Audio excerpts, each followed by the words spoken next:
This is a Dreamcast disc and is for use only on a Dreamcast unit. Playing this disc on a hi-fi or other audio equipment can cause serious damage to its speakers. Dreamcast, up to 6 billion players. Welcome back to the stage of history. Why don't we play together? Hey, it's time to make some crazy money. Are you ready? Here we go!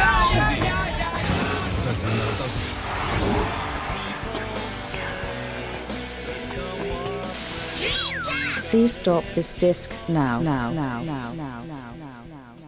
Hello and welcome, Dreamers, to the third instalment in our DreamPod/Dreamcast Years crossover event. For those of you who don't know, DreamPod is the podcast of the Dreamcast Junkyard, founded by Tom. Oh, wait, sorry, no, I'm explaining the wrong one. We are the DreamPod. Sorry. Dreamcast Years is a podcast born from my Dreamcast Year 1 project, when I realised that the years around the Dreamcast being current on the market were the true golden years of gaming. I've expanded that definition a couple of times before settling on the years 1994 to 2013, roughly encompassing the 5th, 6th and 7th generation of consoles. It started out with just me and our first guest, the bloody lovely Rich Eltsey. How are you? Hello, I'm good, thank you, Andrew. How are you? Good, I'm all right, thank you. Very well. Tired, but I think that's just par for the course when you get beyond 30. Indeed. And we did then bring in the lovely Mr. Steve Leyland after we found a good chemistry on our Game of the Year podcast episodes. But Steve can't join us for this episode, but it's okay because we brought a brand new host on board, and this is actually his first time officially representing Dreamcast Years, so don't F it up. It's the most excellent, otherwise known as Gamer Jason Bajent. Did I pronounce your surname correctly, Jason? You did. I'm very impressed because that's quite an achievement, because it's one of those surnames you always have to spell when you tell it to somebody. But yeah, I'm not feeling the pressure. I'm really excited to be here. Yeah, just really exciting. You know, I've listened to the podcast for many an episode and always wanted to be on one, and here I am. So yeah, good stuff. Awesome. Glad I pronounced it correctly. I realised today while I was writing all my intros that I've never said Jason's name out loud, like surname. I was like, I hope I get this right. And admittedly, I was dropping the T to be a bit more continental, but now I've learnt the Bejan. I've learned something today, so that's good. I quite like your continental way. I quite like that. It's good. There you go. To adopt it going forwards. I may do. Of course, this is a DreamPod episode rather than the Dreamcast Years one, so I suppose I'd better introduce my Dreamcast Junkyard colleagues as well, both returning for their second bite of the crossover cherry. It's the fabulous Mike. Hello, Mike. Good evening, Andrew. Good evening. And we also have the brilliant Brian. How's it going? Good. Although evening throws me for a loop since I'm West Coast, North America here, so it's not even noon yet. I haven't quite woken up fully, so hopefully that'll pick up as the episode goes along. But yeah, thanks for having me. Morning, Brian. Good morning. You got your coffee? You got your coffee on the go. It's not Irish or anything yet, is it? It's too early. It's Saturday. True. Yeah, that's true. It's fine. You're in good company. I know that Rich definitely has a beer going. I have indeed, yes. What have you actually got? So Rich is known for his weird and wonderful taste in beer. What have you actually got today? I'm drinking a Omnipollo Bianca. It's a peach vanilla protein shake lassi goza. It's kind of like a really thick, kind of like a... It's almost kind of like a sour beer, but it's very, very, very, very sweet. It's got the consistency of a smoothie. It's really lovely. Interesting. Nice. So yes. it's like an alcoholic or like an extra fermented lassi, basically? Indeed, yep. Oh, that's awesome. Never... I mean, I'm a huge fan of sours, and I'm a huge fan of lassi, especially like mango lassi and those types of flavors. But I'm gonna have to see if that's something I can procure here. That sounds awesome. Okay, I'll send you some links. Nice, thanks. No worries. So Rich is very good at getting people to like beer. Like I've sworn off beer since I was 18 years old, and literally last month Rich introduced me to sours, and they're like awesome. So I now like beer. So. There's always a beer for anybody who doesn't like beer. That's my experience. Okay, well, it's true, definitely true. So there you go. It's interesting start. I have gin and tonic, so I'm just I'm having my evening tipple. But let's catch you up. Let's catch people up who maybe haven't listened to our previous crossover episodes, just to let them know what's going on. So we'll be taking some of what DreamPod is known for and smashing it together with the format for Dreamcast Years, for the OG show that we do. That means a random question to get us started, a look at what was going on in the world during the year at hand, a discussion about what was going on with the Dreamcast in this year, a chat about some of our favourite games, and it'll all be wrapped up nicely by a quiz at the end, which I'm already looking forward to. The year we're talking about this time around is 2001, so I guess we should probably get started. Are you all ready to go? Mm-hmm. Let's do it. Okay. All right. Well, let's start off with a question that might bring us all together or bitterly divide us. There are a lot of movies that got to number one in the box office this year, which some of us would argue were trash. Out of these three movies, which were number one at the box office in the UK, which would you say is the biggest turd of them all? And the three movies I'm going to tell you about, they're Planet of the Apes, Mark Wahlberg edition, Pearl Harbor, and Jurassic Park 3. Rich? Definitely Planet of the Apes for me. Jurassic Park 3 has gone up massively in my estimation since the two Jurassic World films. Right. Yeah, it's a nice, dumb, fun kind of TV movie now. That's how I look at it. Planet of the Apes is appalling. Fair enough. Not much more that can be said, really. You've said it all. Mike, would you agree? Yes, I think I'm not allowed to say anything bad about Tim Burton in this house. However, I don't allow that film on in my house. It's absolutely terrible. And I refuse to acknowledge it as part of the Planet of the Apes franchise. Okay. Interesting. Jason, what about yourself? I completely agree with both of those. Planet of the Apes, that one particular was terrible. Thank goodness we had the more later ones, which were much better. But yeah, that one was just a big pile of turd. Yeah, surprising considering it was Tim Burton. Brian, what about yourself? Would you agree? I'm not sure I have an informed opinion. I've seen all three of these movies back when they came out, and I remember very little about all three of them. I think Jurassic Park. I remember really not liking Jurassic Park 3 though. So I think that's probably my pick. And I thought I kind of actually did enjoy Pearl Harbor, or at least the version that we got stateside. It wasn't. I mean, it was slow and plotting, and it was whatever. It was Pearl Harbor. Was that Michael Bay? Am I thinking that correctly? It feels Michael Bay. It was. Yeah. A song by Faith Hill as well. Yeah, I do remember that. And I mean, it had some good actors in it. Kate Beckinsale was very good in it, but Jennifer Garner as well. Earlier role. Very true. It was Ben Affleck and Josh Hartnett with the male leads, right? I think. Yep. So you go, yeah, I didn't mind Pearl Harbor too much. Like as a one-off, like I wouldn't watch it over and over again, but as a one-off watch, it was fine. Although considering it was like trying to tell the story of a horrific atrocity in American history, it's probably a little bit too bubblegum Hollywood blockbuster for that kind of subject. But there you go. I thought they. Oh, sorry. I thought they had like vastly different cuts and edits depending on where you were. Like I feel like Japan or Europe like got very different versions of this movie, but maybe not. I mean, did they just cut out the entire Japanese side of it for the Japanese audience? Like, I don't know. It's a short film, wouldn't it? You would be. That's very true. Just replace the Japanese Zero aeroplanes with walkie-talkies.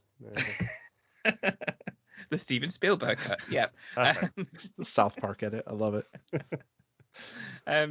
Yeah, I mean, I'm going to have to go. I quite like Jurassic Park 3. I think I quite liked it at the time as well. I like Tia Leone, and I quite enjoyed the film overall, like as a bit of a kind of how you enjoy it now, Rich. But I enjoyed it like that at the time. Planet of the Apes, however, yes, is absolutely awful, and it shouldn't have been because it's Tim Burton, so I don't understand. But interesting fact, it's also the first movie that I watched on my Dreamcast via VCD. Wow. Okay. So there you go. Yeah. And I still have it somewhere, and I've never watched it again since. So it's still sat there. The only lasting legacy with Planet of the Apes, along with the movie Driven, is it begs the question, whatever happened to Stella Warren? She did like 2 films and then just disappeared. Oh, really? Yeah, because she was in Planet of the Apes as well, and I swear that course. was the 2 films she only ever was a part of, and then just disappeared. Like she had a very specific look. Like you knew who she was just by she wasn't like a generic actress. Lips, didn't she? She had tiny lips. Yeah, that's interesting that she only did those 2. I mean, to be fair, they were 2 pretty appalling films. So Driven was good. Was it? No. No. Oh dear. All right. Well, now that fight's over. I mean, we mostly agreed. Now that's over. Let's take a look at what the world was like in the year 2001. And no, I won't be touching on that particular event from 2001 for a change. Let's avoid that one. Well, you say keep it light. I don't know the meaning of the word. In January, the Sexual Offences Amendment Act 2000 came into effect. There we go. Reducing the age of consent for homosexual sexual acts to the same as those for heterosexual lesbians. But you didn't think this would be mentioned on a DreamPod. There you go. I got it in there. January also saw the inauguration of George W. Bush, the 43rd President of the United States. There you go. In February, the infamous foot and mouth crisis began, also known as mad cow disease. Some say that people who ate affected products may not realise the effects for decades, meaning it's still potentially relevant this very day. Lovely. Rioting broke out again in Brixton just over 20 years after the infamous Brixton riots of 1981, this time caused by the fatal shooting of 27-year-old black man Derek Bennett. Somewhat oddly, the British Crime Survey revealed this year that crime rates were at their lowest in the UK since 1981, the year of the Brixton riots. Interesting things there. Things are looking up. Things are looking up. 2001 was a great year. I was to say, it sounds quite depressing so far. So far, yeah, absolutely. Stranger Things star Caleb McLaughlin, who plays Lucas in the hit Netflix show, was born on October 13th of this year. I forgot to get a death, but, that's fine. I think I've had enough bad stuff so far, so that's fine. On TV in the UK, we were watching trash, such as Celebrity Big Brother and 2 pints of lager and a packet of crisps for the first time. While our American friends were treated to Invader Zim, Band of Brothers, Star Trek Enterprise, Scrubs, 24, and Smallville.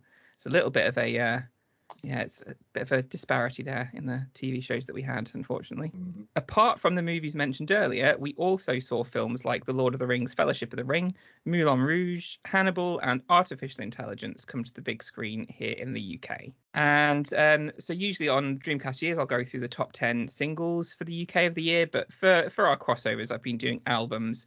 So let's take a look at how terrible music was in the year 2001. This is where Brian has no idea, because I think they're mostly all British artists that he's probably never heard of. So apologies, Brian. Shout out if you have heard of one of them. That would be good. All right. Number 10 was the album Fever by Kylie Minogue. Number 9 was the album Survivor by Destiny's Child, which I'd imagine you'd have heard of. So that should be okay. Number 8 was the album Songbird by Eva Cassidy. Number 7, The Invisible Band by Travis. Number 6 was Gold, The Greatest Hits by Steps. Number 5, Dreams Can Come True, Greatest Hits, again, by Gabrielle. Number 4 was Just Enough Education to Perform by Stereophonics. Number 3 was White Ladder by David Gray. I have no idea where that man has gone. He just disappeared pretty much after like 2 albums, I think. So it's quite dull. Number 2, Swing When You're Winning by Robbie Williams. And number 1, everybody's favourite, No Angel by Dido. Don't know where she's gone either, but there you go. So an okay year for music, I guess. It wasn't. I mean, it's not the best. Anybody enjoy any of those particular albums? No. I mean, I I did have a bit of a Dido phase, I won't lie. Mm-hmm. But otherwise, yeah, pretty uninspiring. Yeah, the only one that's jumping out for me is the Stereophonics album. Sure. That was a good one. Yeah, I don't know about the music, but to amend the TV show list, I feel like there were a couple British shows I was watching back then. I mean, the original Office, I think was 2001. I like that. And then Spaced, I think series 2, didn't that come out in 2001 as well? Yeah, potentially. I think I was just looking at stuff that debuted in that year, but I did miss The Office, admittedly. I was just trying to show that British TV was mostly terrible. So. Fair enough. But that's true. And Spaced is a fantastic TV show. So, yeah, absolutely. Mike, I'm guessing that none of these albums are ones that you have on your shelf somewhere now? No, they're definitely not what I was listening to in 2001. No. Okay, fair. What were you listening to in 2001, Mike? I was probably, in terms of new albums, probably listening to what was around 2001. It's probably the tail end of new metal, wasn't it? So, sort of Iowa, possibly. Iowa came out in 2001. Yeah, sort of that kind of stuff. Fair enough. I know that Linkin Park was further down the list of albums, and obviously that's kind of metal, so that would be that year 2. So there you go, quite a lot of good stuff. In that particular, I think popular music, perhaps. I mean, popular music's always a bit bland, right? It's never particularly interesting. So there you go. Well, let's move on to what was going on in the world of Dreamcast, because actually 2001 was a pretty big year in terms of Dreamcast for probably the wrong reasons, mostly. Of course, the discontinuation of the Dreamcast was announced on the 30th of January, only 30 days into 2001. So this is when we found out that the Dreamcast was no more. Can anybody remember where they were when they heard this news? I was in the grocery store parking lot reading through the last issue of the official Dreamcast magazine that I had just gotten in the mail. So and then I read that they had discontinued it then and there, and for some reason I found out in a magazine and not online, but there you go. Wow. Jason, do you remember where you were when you heard? I was in my early 20s, so I'm assuming I was probably in bed. Fair. So did a lot of sleeping back then. Good. Sleeping, sure. Rich, do you remember? I have no idea. I'm pretty sure I must have seen it reported in a magazine at the time, but yeah, I can't put a pin in it, I'm afraid. I wish I had that good a memory, but no. Yeah, no, that's fair enough. Mike, you must have this kind of etched into your memory somewhere, right? I mean, no, it's a long time ago, Andrew. I think we're all getting old. It's going to be difficult for us to remember things that happened yesterday, let alone 20 years ago. But almost certainly would have been online, probably on the PC Gamer forums. I imagine, because I frequented that at the time. So yeah. Sad. It was a sad day. It was a very sad day. I don't think I'd long been writing. I think it's only been a few months I've been writing for Dreamcast Source, which is the fan site that I wrote for at the time. And I remember we had a little forum, and I can't remember where I heard the news exactly, but I remember going onto the forum afterwards and everybody just being really sad. It was everybody was like, oh shit, like what are we gonna do now? Like our favorite console is just not gonna be made after March. It's like, it's craziness. To me it was as well, like it was a bit out of the blue, because I didn't really expect it. I thought we were doing okay, and then it just boom, just dropped, and it was like just a complete shock. Yeah. And took a while to get over. It's strange, isn't it? Because now looking back at it, it's really clear to see that this is where it was going. But when you think about it at the time, you see all these really good games, and it wasn't kind of up to the standard of PlayStation in terms of sales and stuff. But there never seemed to be any kind of real hint that they were having a huge amount of trouble. At least maybe it's because I was young and didn't really pay attention to it. But I don't know. I just didn't feel at the time like it was exactly gonna happen. Yeah, well, I think at the time you do, like when you've got a console, like you got anything, you kind of exist in a bit of a bubble. I mean, it was like my console, it's my main console. I had all the magazines, buy them each month, so you just kind of accept that it exists. It's obviously selling to some degree. It's not going to go away anytime soon. It's just it's sudden, almost like losing a family member. It's just like, oh, you get the news. Oh, okay. you don't know quite how to process it. It just stops. Yeah, it's. I was going to say, I don't think it helped the fact that it was like a double bombshell on the fact that they were saying that this was the last console they were making as well. Yeah. Like, you know, that was it. No more Sega hardware. We're just going software only. So to hear both of those at the same time, you know, because, you know, being a Sega fan for all those years, it was a, you know, mind blown moment. Yeah, absolutely. Yeah, I remember they released a lot of stuff around the time about them going kind of third party, and they were like, oh, it's fine, Sega's still going to be around. We're going to be releasing games on the Game Boy and, you know, on all these other consoles. So we're still going to be here. It's just that it's not going to be on the Dreamcast anymore. And it's like, yeah, but that's not good enough. Like, I want you to release stuff on the Dreamcast. I have a Dreamcast. I don't have a Game Boy. I don't have like a, you know, I'm not looking at buying a PS2. I ended up buying all of those things, of course. But you know, it's just at the time, it's like that was my main thing. So it was very, very difficult. Yeah, I don't know if I had like an emotional reaction. I feel like, I don't know, maybe I was just a pessimistic kid, but or maybe the opposite. But like when I bought a Dreamcast at launch, I kind of had a sense that as soon as the PS2 inevitably would come out, things would go downhill pretty quickly, at least from a market standpoint. And I was just mainly focusing on the release calendar and all the games that were still coming out. And I was like, well, that's some consolation that I can still play whatever, fill in the blank Sonic Adventure 2 or, you know, whatever games I was still looking forward to at that point when they announced that it was being canceled. And I had already had the console for a year and a half by then. And I don't know. I was just like, yeah, I guess it's take what you can get, I suppose. Very true. Very true. I mean, it wasn't that much later then. It was only a couple of months later that it actually got discontinued to the 31st of March was when they finished manufacturing. But like you said, there was a lot of games still to come. But I suppose on the flip side of that, a lot of games were cancelled or moved to other platforms at that point. I mean, Mike, were there any that you particularly mourn the loss of that we never got to see on the Dreamcast? Buffy. I've said this before many times, I think. But yeah, it still irks me that we never received the Buffy game. Yeah. Was it the same Buffy beat 'em up that showed up on the Xbox later? Yes. Yeah, pretty well. Nice. I think so. I don't think there's a huge amount of footage or screenshots, but there's a few. Yeah, it's the same game, which is a fantastic game. So. Yeah, I love that game. I was playing that, I don't know, a few months ago, and I'm surprised at how well it holds up. Chaos Bleeds was the sequel to that, right? And that wasn't quite as good, but it was still serviceable, if I remember rightly. Yeah.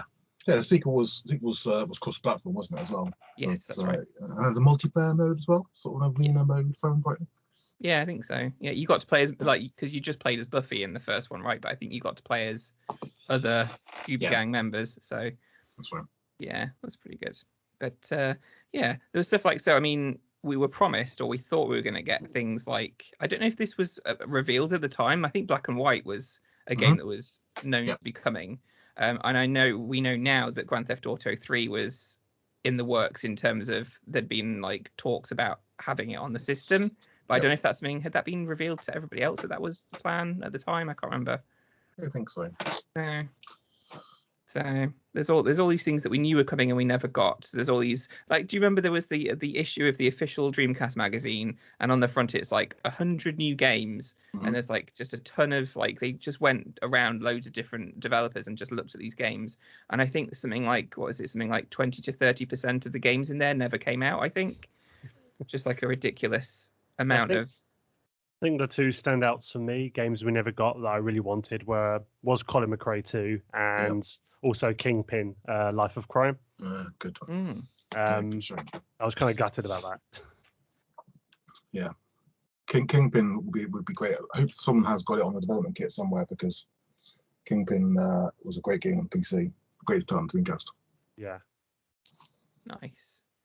Yeah, so it's a shame that we lost all that, but I mean, again, going to the other side, what we did get was incredible that year. And we'll talk about some of those games in just a moment.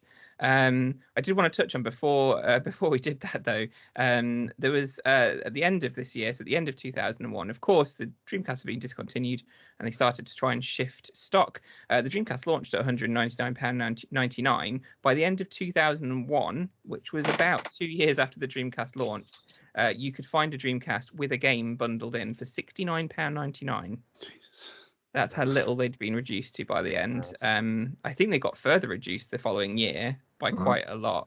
But yeah, so they did a price cut to £69.99 and bundled it with either Virtua Fighter 3 TB or Jet Set Radio. If I remember rightly, was this around the time that they also released the Ultimate Pack, which had those 2 games and Metropolis Street Racer? Is that right? I think it was around this time. Possibly. That was good. I remember that my Dreamcast, my original Dreamcast, broke, and I very luckily was able to get a Ultimate Pack for very cheap with 3 games bundled in, and it was a bittersweet moment because like, oh yes, I can afford to buy a new Dreamcast, but also this is probably the last Dreamcast that I'll ever be able to buy because they're gone. They're not making them anymore. Not great at all. But yeah, and I think as I mentioned earlier, this was at the very end of the year in Japan, they released Sonic Advance for the Game Boy Advance. So we started to see that promise of them kind of bringing games over to other platforms, which then kind of came more into fruition in 2002. So something we'll talk about next time. But yeah, it's to talk about the games that it did get then, which is what we're going on to next. 2001 was actually probably the best year for games. Do we think maybe for Dreamcast? Oh, I'd say 2000 pretty firmly. Same. Okay. Yeah, I agree with that. Okay, so 2001 not so good, but probably up there kind of, because there were some big titles in 2001. Even though it was being discontinued, we still got a lot. And obviously you guys have all chosen 2 each to discuss as we do in these crossover episodes. But I wanted to point out there's a lot of games that you didn't choose that are possibly the more obvious choices. And those would be games like Phantasy Star Online, Grandia 2, Project Justice, Skies of Arcadia, Virtua Tennis 2, Headhunter, and Shenmue 2. They all came out in 2001 in the UK anyway. That's interesting. I kind of ruled out most of those because I feel like some of them came out. Yeah, the cutoff for North America was like on the other side of late 2000s. So Shenmue 2, I'm surprised though. I don't know if we should talk about that one at some point because I don't know. It's a huge game. Some memories of that, yeah. Yeah. I mean, what I was going to ask is, out of all those games, the ones I've just mentioned, if you had to pick one, what would you pick and why? And Brian, it sounds like you picked Shenmue 2. Oh, if I had to pick one, yeah. I don't know, maybe PSO for the same reason I picked it for the Desert Island thing, and that's just because you can play it forever, and I don't know, yeah, you can just play it forever. I love Grandia 2 for sure, and I haven't played that since around when it came out. Shenmue 2 was great though, just like nostalgically, I'd say I'd pick that one. And that was one that I bought, I think right after I bought an original Xbox. They had the PAL version for whatever reason, was it GameStop or whatever it was called back then. They just had an imported PAL version of Shenmue 2, and I was like, okay, well, I have a couple of Xbox games like Fusion Frenzy that I didn't really want, so I traded it in, and they thought I was returning it, so they gave me full like $60 credit. So just right across the table, I just got Shenmue 2 for free, basically. Nice. So yeah, I'd say Shenmue 2, sure. Or did I say Shenmue 3? Whatever. Shenmue 2. Shenmue 3, that's a whole nother thing. Not as fond of that one, but yeah. We need to do a podcast about that at some point, which means I really need to play it all the way through at some point. Yeah, definitely. Same. Jason, what would you choose out of those games I mentioned? Virtual Tennis 2, I think. Although I don't really like tennis in real life, I do enjoy a good tennis video game adaptation, and this one is probably still one of my favourite tennis games. Yeah, it's up there with the best, right? In terms of tennis, like there's not many that rival Virtua Tennis 2 in terms of being like really fun to play. Yeah, and I think especially at the time that the Dreamcast was out, I was kind of experimenting a little bit more with the different kind of video games. The Dreamcast gave me that chance to do that. So picking up Virtual Tennis 2 just really sticks in my brain for that reason. It was, and of course, like with the power of the Dreamcast itself, being able to produce the graphics that it could, to give that experience at home was the first for me from that game. So I think that's why that one sticks out for me. Yeah, that's fair enough. Rich, what would you pick out of those? Pretty much echo everything Jason just said. Definitely Virtua Tennis 2 for me was just, I never actually played that game until I got it on the GDMU. I was always a massive fan of the original. It just seems to improve on everything that the original did already so well. Visually, much more of an upgrade. The players look better. You didn't have the Tin Henman that looked like he'd been left in a hot car and had melted. It just looks fantastic. I was actually playing it today. Like little details in that game when you're actually serving, and you see the shirt just right up when they're like stretched, when they're basically extending their body. I was like, this is 2001, and we're getting little visual, flourishes like that. Those games, the Virtua Tennis series, they just play perfect. They're just absolutely incredible games. So, yeah, definitely Virtua Tennis 2. Nice. Mike, what about yourself? I think, although I agree with everything about Virtua Tennis 2, as we had on the book club stream a few months ago, it holds up amazingly well. It has to be Shenmue 2. Shenmue 2 is a probably the best actual game on Dreamcast in terms of what it does and the scope it has. So I think Shenmue 2 is the one game I would pick above or pick alongside my own choices. Sure. Yeah, absolutely. No, Shenmue 2 definitely up there for me. I think it's weird because I love Project Justice. It's like such a quirky, weird, crazy fighting game, and I'm still gutted that I sold my copy. I mention that every time that I mention this game. Skies of Arcadia is probably one of, if not the best RPG that I've ever played. And Headhunter, I just have a special fondness for because of, because it was just a really good game, and it's a shame that more people didn't play it. And of course I spoke to Stefan Holmquist about it and got to learn a lot more about it. So it's kind of holds a little bit of a special place. But yeah, I reckon Shenmue 2 is up there. Before we move on to our picks, I'm sure we've asked this before, but if you had to choose between Shenmue 1 and Shenmue 2, which one, Rich? I'd still be Shenmue 1 for me because I've just got the fonder memories. Christmas Day, playing that game all day long, ignoring my family. Just, yeah.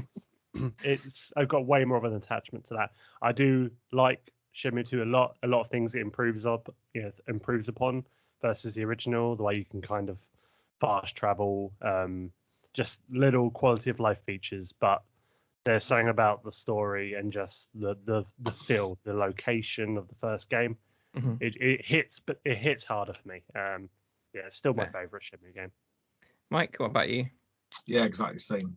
Even though I extol the virtues of Shenmue 2, Shenmue 1 it has a place in many people's hearts. For me, it was a week of playing it through with my girlfriend at the time, and just sort of the memories from that. And there's lots of, I think a lot of people with Shenmue, it's one of those games where all of the little quirks and foibles of the game can be overlooked because most people have an emotional attachment to it, which is quite rare, I think, in games.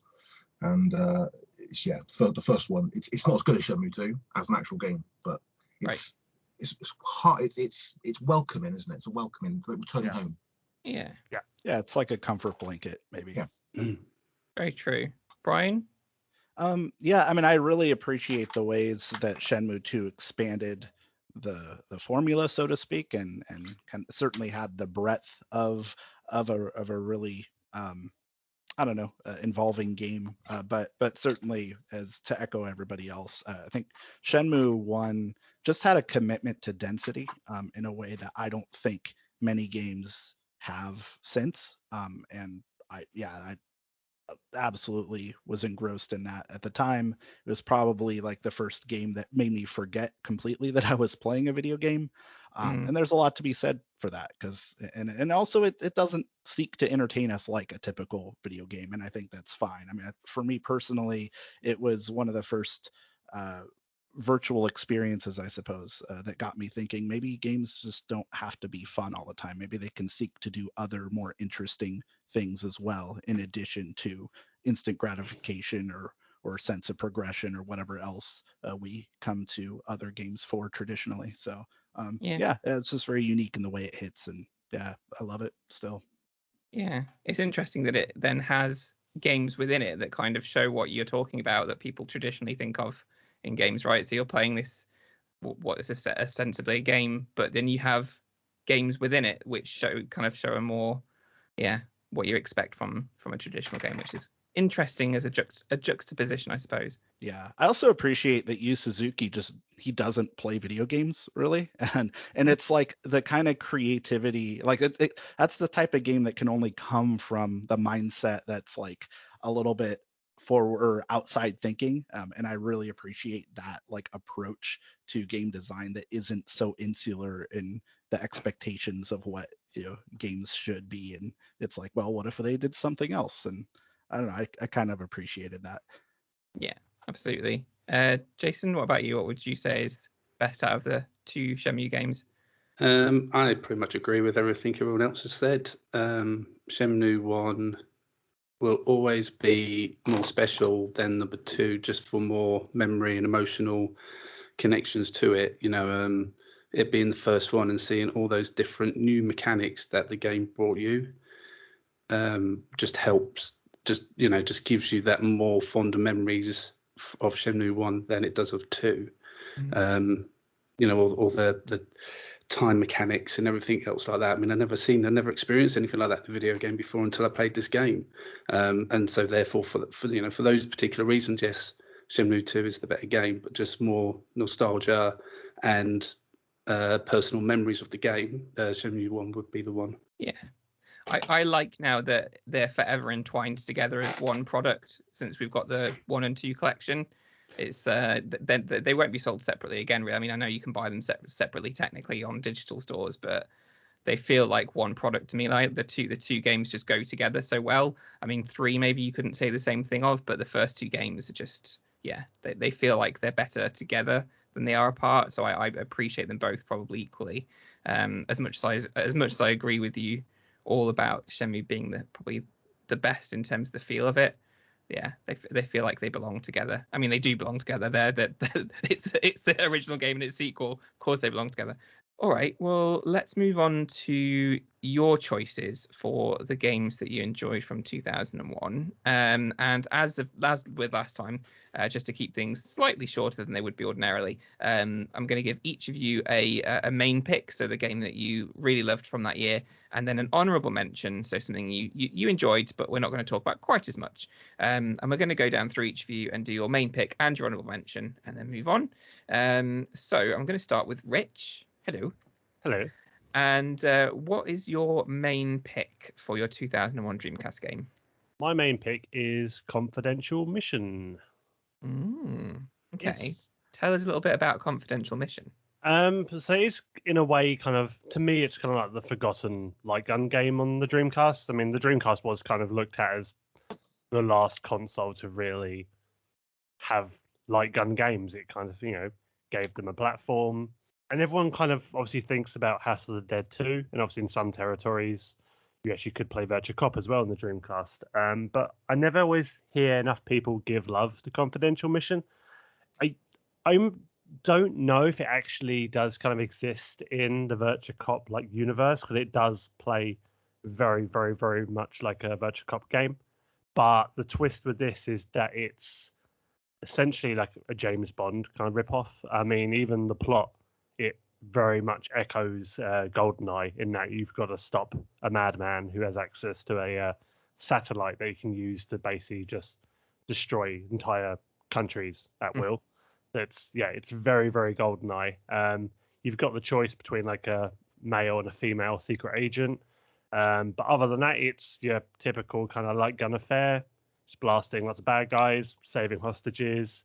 But it does a few things differently. Like there's points where you can actually fire like a grappling hook to go between buildings. There's a bit, actually in a way, similar to a bit in the GoldenEye game, where you've got to shoot like a vent. Basically, you've got to fire like adhesive bullets over a vent that's pumping out poisonous gas. Oh yeah. And you have to basically obviously cover up the vent so you don't choke to death. So it does different things with the light gun formula. And it's just very, very fun. I mean, it's got all the tropes, all the things we love about the games, the very cheesy one-liners and dialogue, the bad acting. It looks fantastic. I hear some people seem to be quite mixed on the visuals, but I do think it's one of the Dreamcast's stronger looking games. But yeah, it's a blast. I mean, I never played it back in the day. I actually only discovered it like in the last year or so with the GDMU, and I really, really fell in love with it. And that's playing with the controller as well. I'm not using the actual light gun, or any light gun for that matter. But yeah, still really, really enjoyed it. Very responsive with the analog stick. So yeah, I don't hear this game get enough love, and maybe I'm looking at the wrong places, but it seems kind of quiet. So I don't know about you guys. Maybe there's some fans out there. Mike, do you think this deserves more love? Yeah, definitely. Yeah, I think it's better than House of the Dead 2, the light gun game, and it doesn't get mentioned anywhere near as much as it should do. So I completely agree with what Rich said. It's it's a carry on from Virtual Cop. It's the Dreamcast's the Dreamcast answer to Virtual Cop, as it were. Really fun game. Looks really good as well. Everything. The game looks really nice. Yeah, it's okay. Cool. Jason, have you played Confidential Mission? I have not played Confidential Mission before. I've got it sitting on my GDMU. I was going to say, Jason, I did that for you.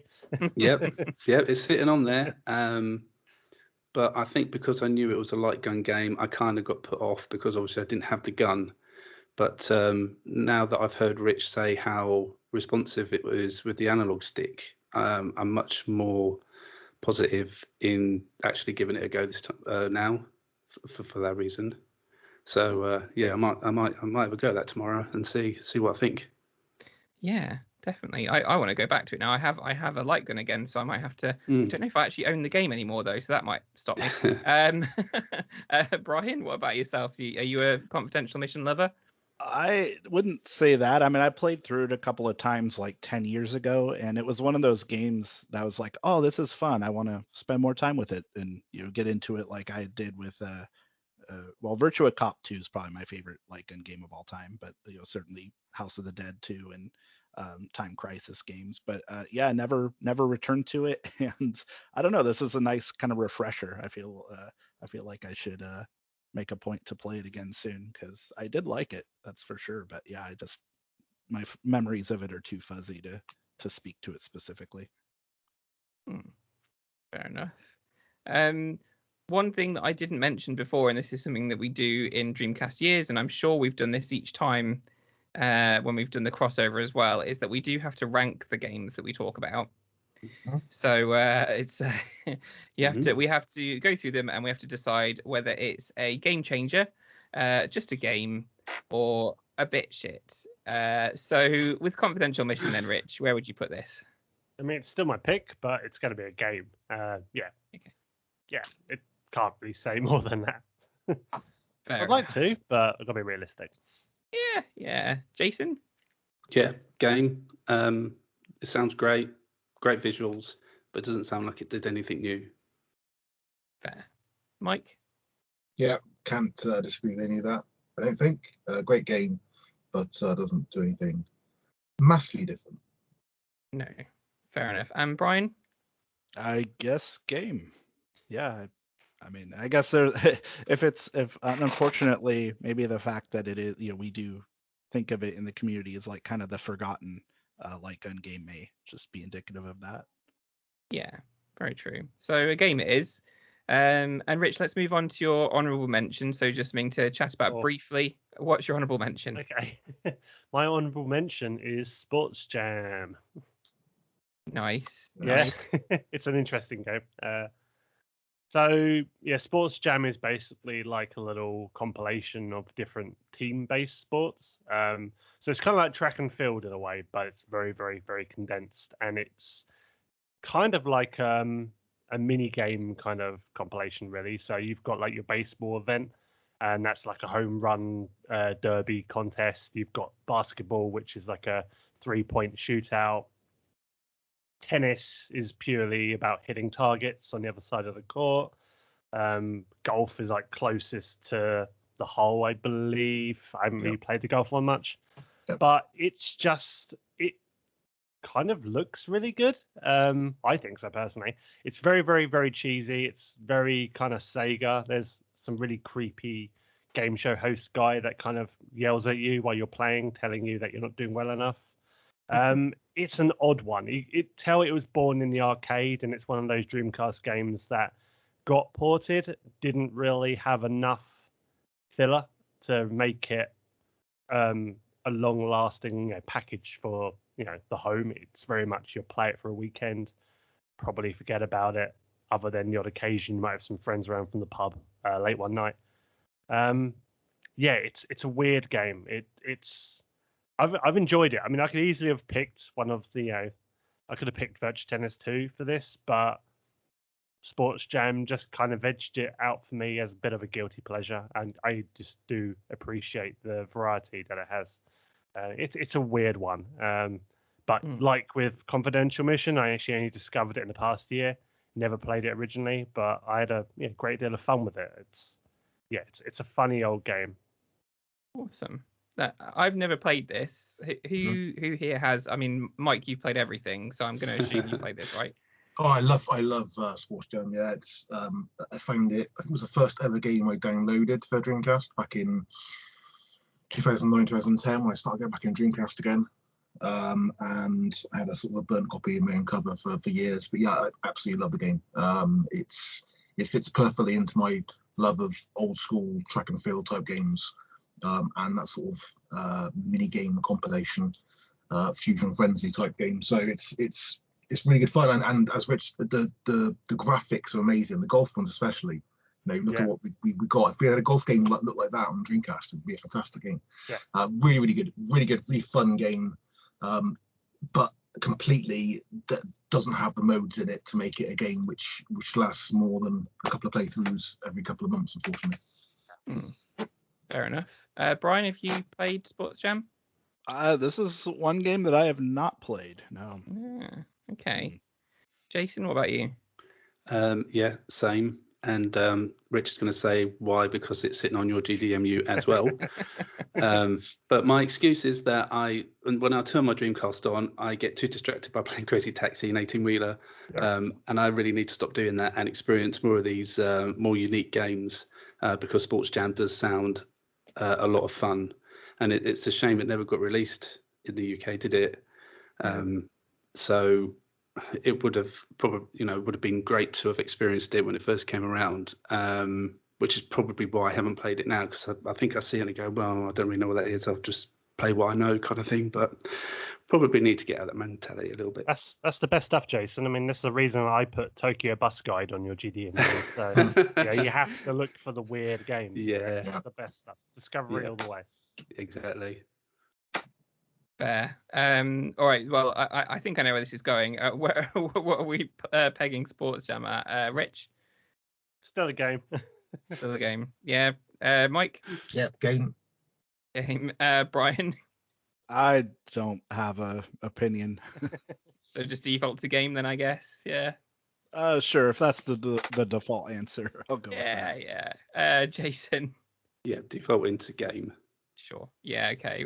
Another game. No game changes yet. I feel like probably all the ones we mentioned to start with are up in game changer territory. So I'm interested to see if we get any game changes now. But the next one might be because we're moving on to Jason. And Jason, your main pick is probably a fairly big game that we've not mentioned yet, right? I would think so. Yes, I would hope so. Yeah. My game pick is Sonic Adventure 2. Now, I picked the game just because it's just a much improved game from Sonic Adventure, personally. The developers had much more time with the Dreamcast itself to be able to actually produce this game in a much more improved way. I think one of the things that stick out for me with the game is the way that they kind of split up the story into the heroes and the villains, and you kind of saw the story from each character's side, kind of running parallel, and then if you'd managed to do both sides, and then you unlocked like a last stage at the end where the story kind of concluded. Mm-hmm. And that was really cool for me, experiencing that back in 2001. Again, I'm not really experienced anything like that in a video game, and to see it in a Sonic game was just that little bit more exciting. And also because the music in it, still listen to that song every week. It's a great song. It is a great song. It's one of the best Sonic games. One of the best Sonic pieces of music, I think, personally. And and that again is just another one of those games, one of those parts of that game that just sticks in my brain even to this day. And when my kids started getting into Sonic and everything else, I made them sit down and play Sonic 2 just so that they could experience that one level with that one song, just so that they had that experience of it. But yeah, it was just a bit of a change from what we knew of Sonic, and of course it was the birth of the controversial kind of character of Shadow. A bit like Marmite, really, isn't he? Some people love him, some people don't like him, but he's still there, and I don't mind him. He's good enough in this game. Just a really good Sonic game that I thought was much improved on the original. Yeah, and I agree. Shadow was fine. Probably not good enough to get his own game. No. And the less we say about his own game, the better. Brian, are you a fan of Sonic Adventure 2? Oh, that's a complicated question. Okay. So I'm gonna maybe try to talk a little softer. My girlfriend is sleeping, and this is like her favorite game of all time. Okay. And I don't necessarily want to stir up any arguments around the household.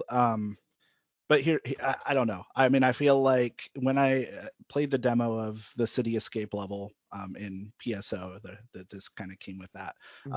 I played it over and over. I loved it. I was like, oh, this is really cool. I cannot wait for this game to come out. It captures everything and more of what I loved about the original Sonic Adventure at the time.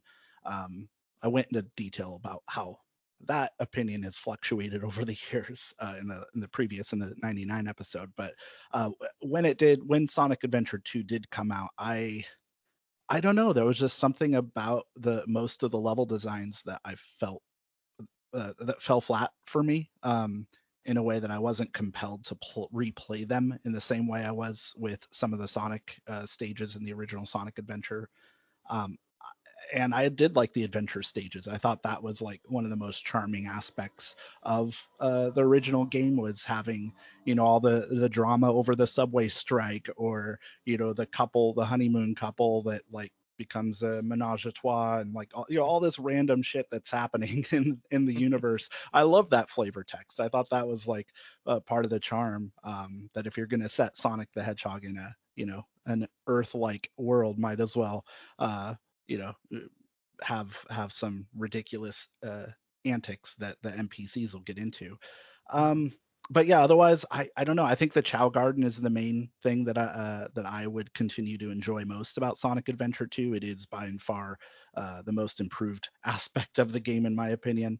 I do love it. I loved that you can, race them and do the kung fu, and then you had like the different devil and angel chows, and you had more options for evolving them. And yeah, I thought that was awesome, and that may actually be the main hook of Sonic Adventure 2 for me playing again today. But for the rest of the game, I don't know. I'm not really the biggest fan. Fair enough. Mike, what about yourself? Yeah, I think a little bit like Brian. I like the first game. I like all the bits that people don't like about the first game. I sort of tend to find nostalgically charming. I don't get the same feeling from Sonic Adventure 2.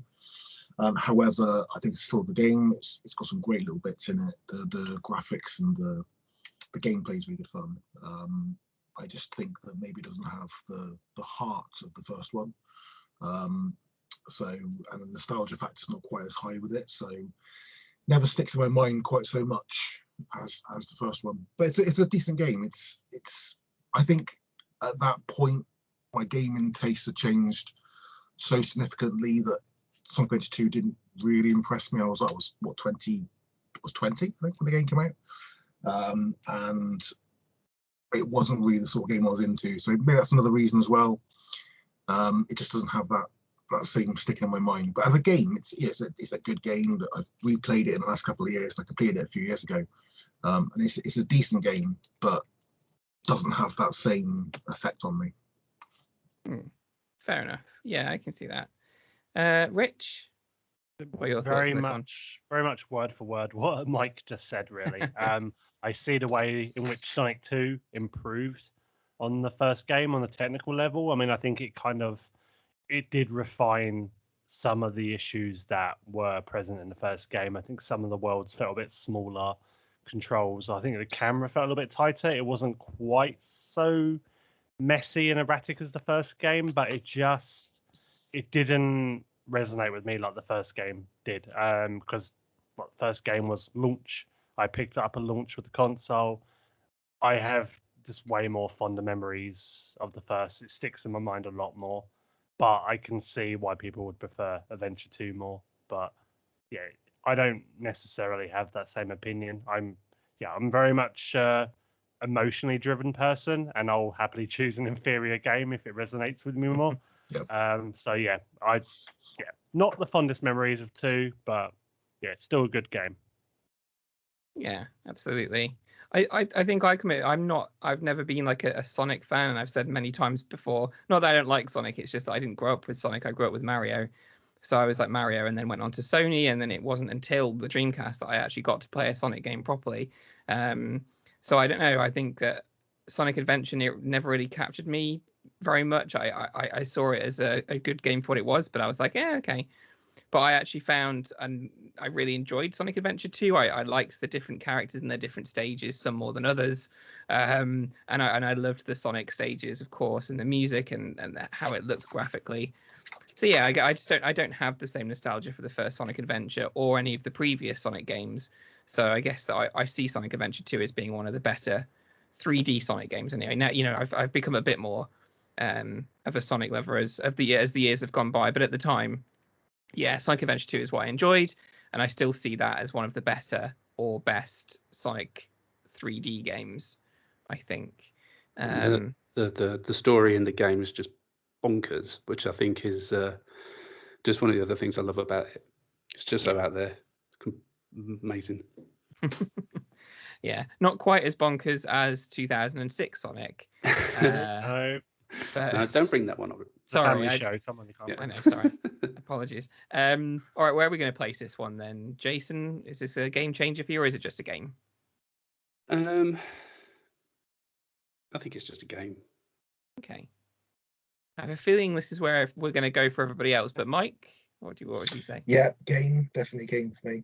Game. Brian? Absolutely a game changer.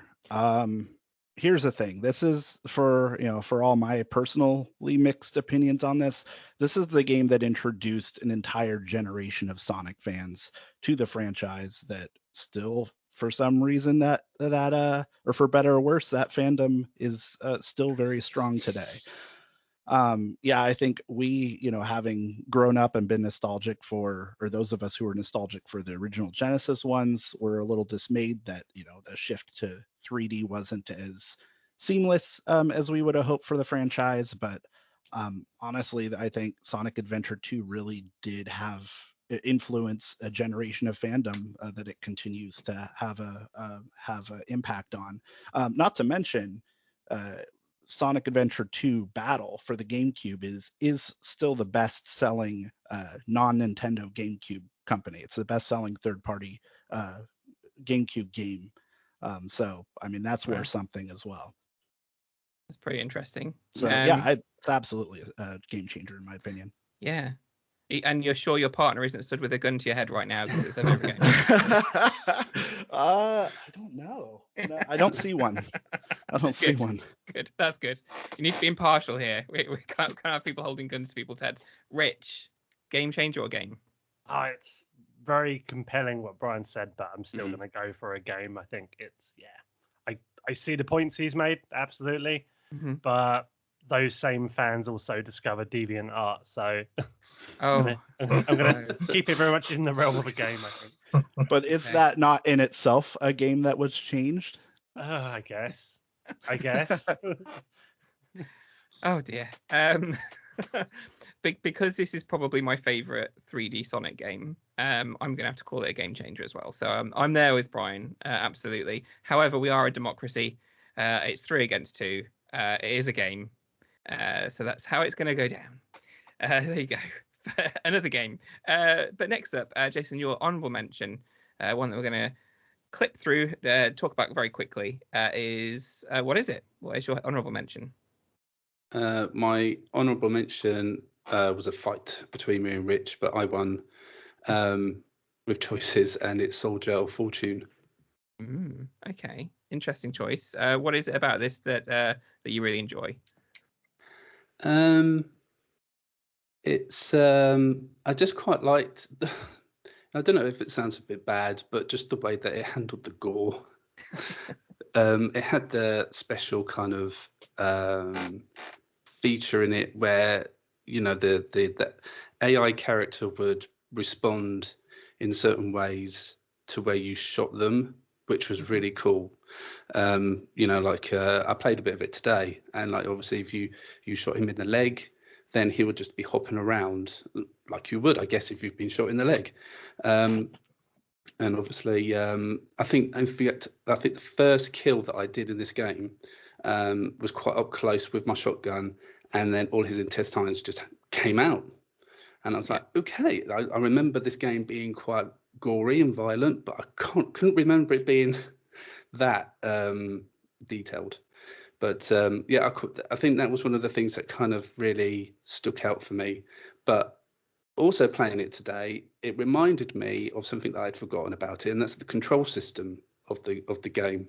And it was obviously something that I got used to back in the day, but it took me a while again to properly get used to it. I don't know if any of you guys can remember how it was actually controlled, but you kind of looked around with the joystick, and then you actually moved forwards and backwards with the buttons, and then you could strife with the other two.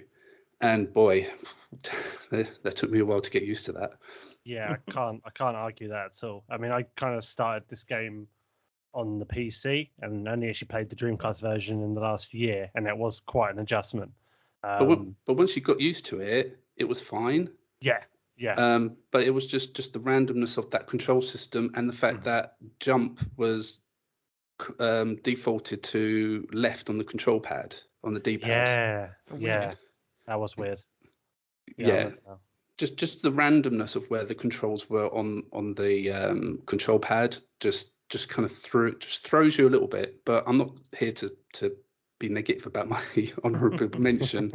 It's just something that really stuck out for me, and something that I've forgotten, and something I've not really experienced since, or I can't remember if any other game really took that control system.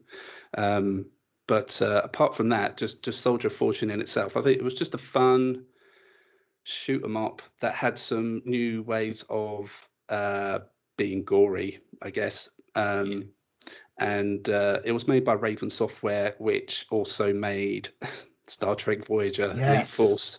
Yes. And I think that is one of the reasons why I played it as well, because I was so into Elite Force. I just loved that game so much, and I became a little bit of a fan of Raven Software.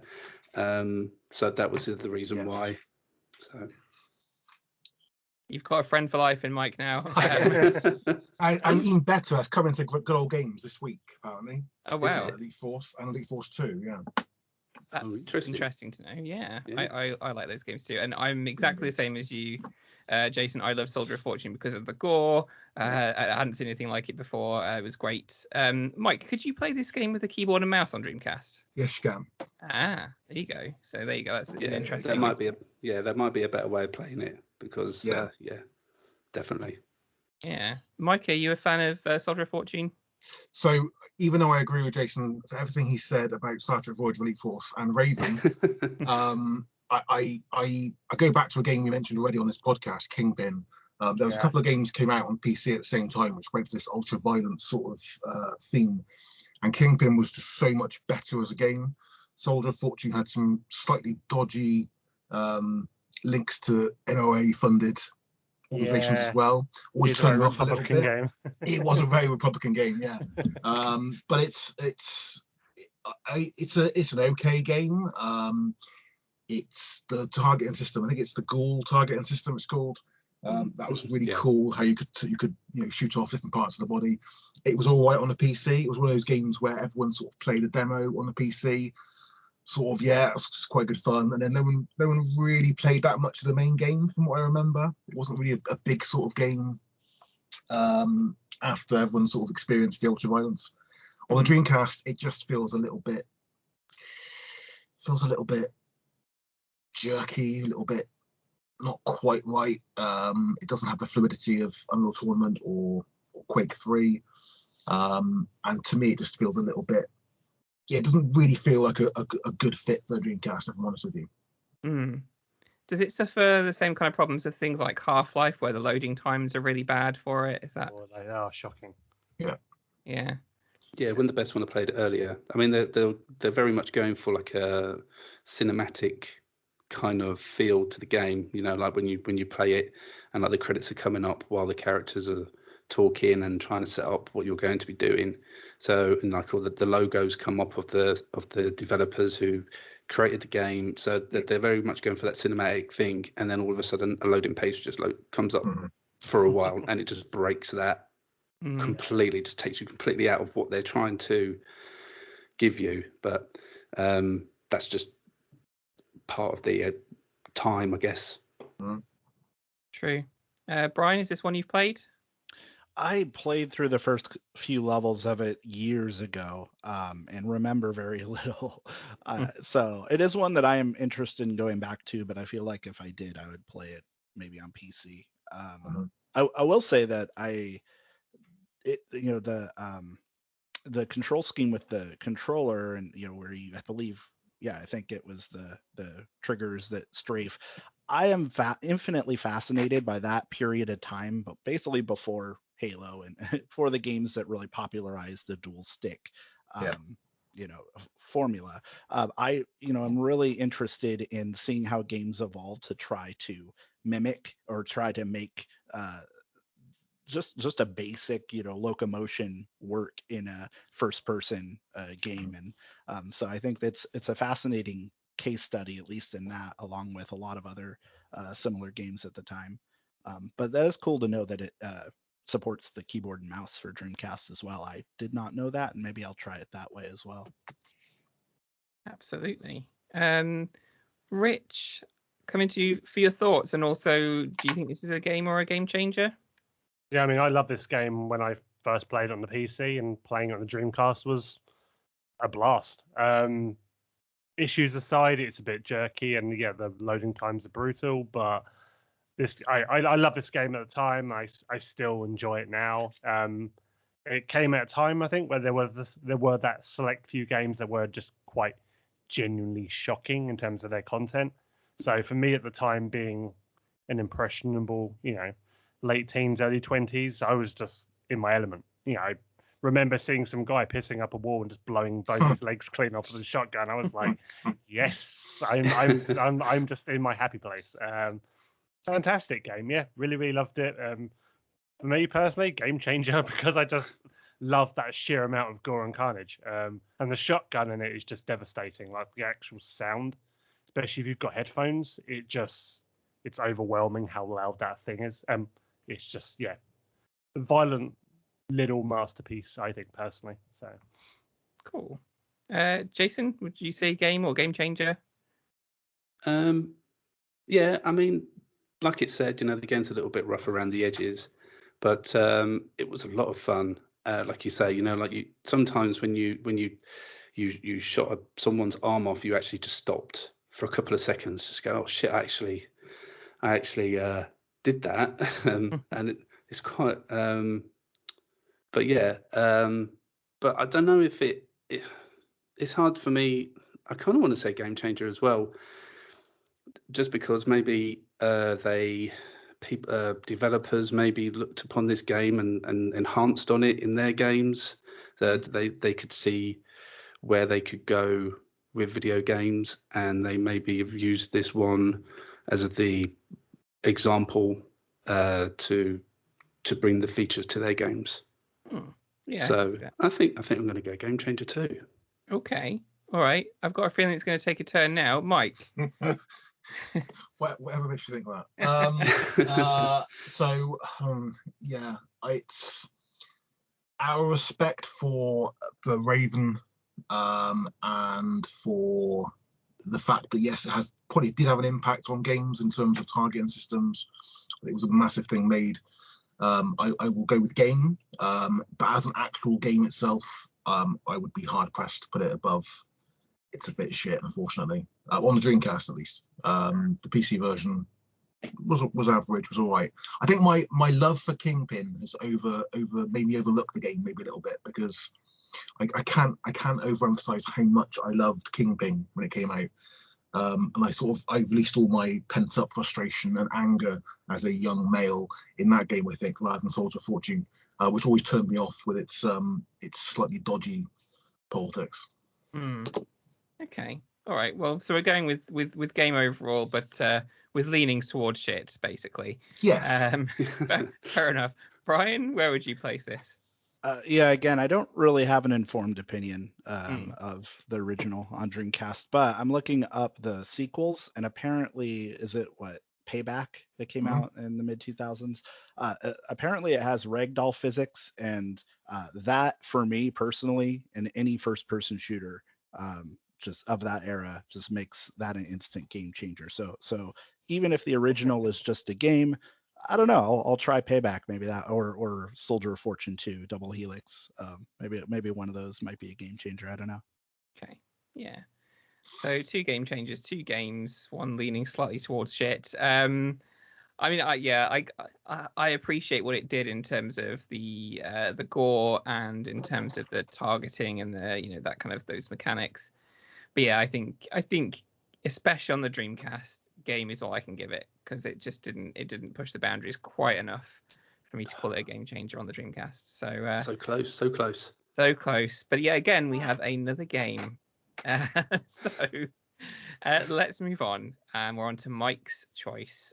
Mike, what is your main choice for us today? Okay, so I've picked 2 games that I didn't play at the time. I've only played since.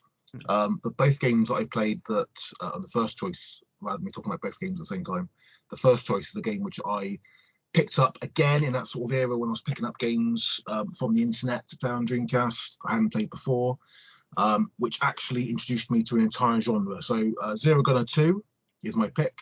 So Zero Gunner 2, it's a psycho shooter. It basically made me fall in love with the genre. Before that, I didn't really get the genre, and it's just fantastic. It's incredibly good fun. It's innovative.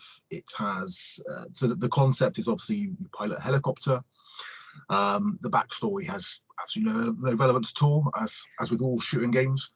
But it's you basically control one of 3 helicopters, and you can basically go through the stages as you would in any other shooting game. But you have a fully rotational aspect to it, so you can basically rotate around the screen. So not like Under the Feet, another great Dreamcast game where you can just do to one side or the other side. This is literally right the way around the screen. It has some incredibly weird bosses. The developers are known for their weird bosses in games. I love their other games as well, the Gunbird games. But it has these mechanical monsters. It has these incredible levels where, like with games like Ikaruga, these sort of 3D backgrounds that just look, to me, amazing still. They still have a real artistic appeal to them. But also the game's really in a genre which is known for being very difficult to get into if you want to sort of really play a game through to the end. Zero Gunner 2 does things in a really good way. I think it was the first ever shooter which I sort of managed to finish with a respectable sort of credit basis in terms of not, having to redo it 400 times. It's really accessible for a shooting game, and it just has that sort of appeal to it. It's got some standout moments, some standout bosses from a developer which is really well known for its shooters, but maybe not quite so well known as some of the bigger. It's not as well known as Cave. It just has that real sort of appeal to it. I know it's not always everyone's favourite game. I think some people who are fans of their previous games, which are very much in that sort of 2D sprite basis, I think looked at this game as being quite different. But actually, it just has something about it. It's a 3D game. It has some amazing visuals, great soundtrack, ridiculous price tag. So 100% everyone needs to get it onto their GDE rather than try and buy the original. But it's just a fantastic game, and it came out, in 2001. It came out in the arcades the same year as well, which again, people, I suppose, one of the appeals of Dreamcast was the fact that they had these arcade games that were coming to the arcades, and in the same year we were getting the games onto the Dreamcast. It's just a fantastic game. For me personally, one of my favourite ever games on Dreamcast, and also for me personally, one of my favourite games of all time, because it introduced me to a genre which before I'd never really got into.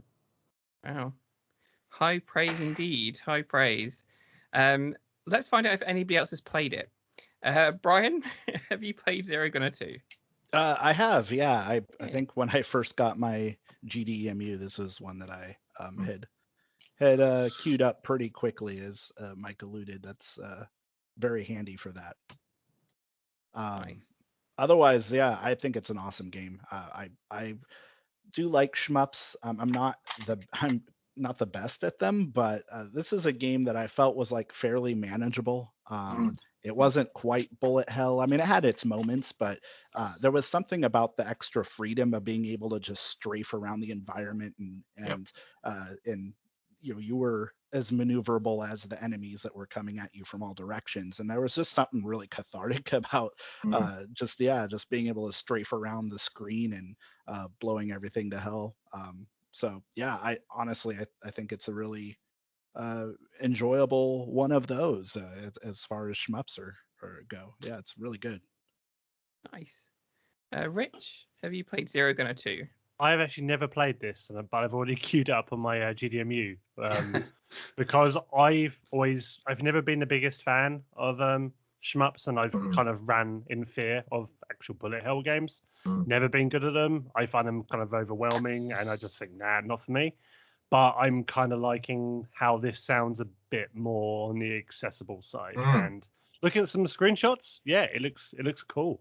I mean, I've dabbled with Ikaruga in the last few months, and that's something to behold. It wasn't for me for the reasons I kind of stated earlier. It's a bit too much for me.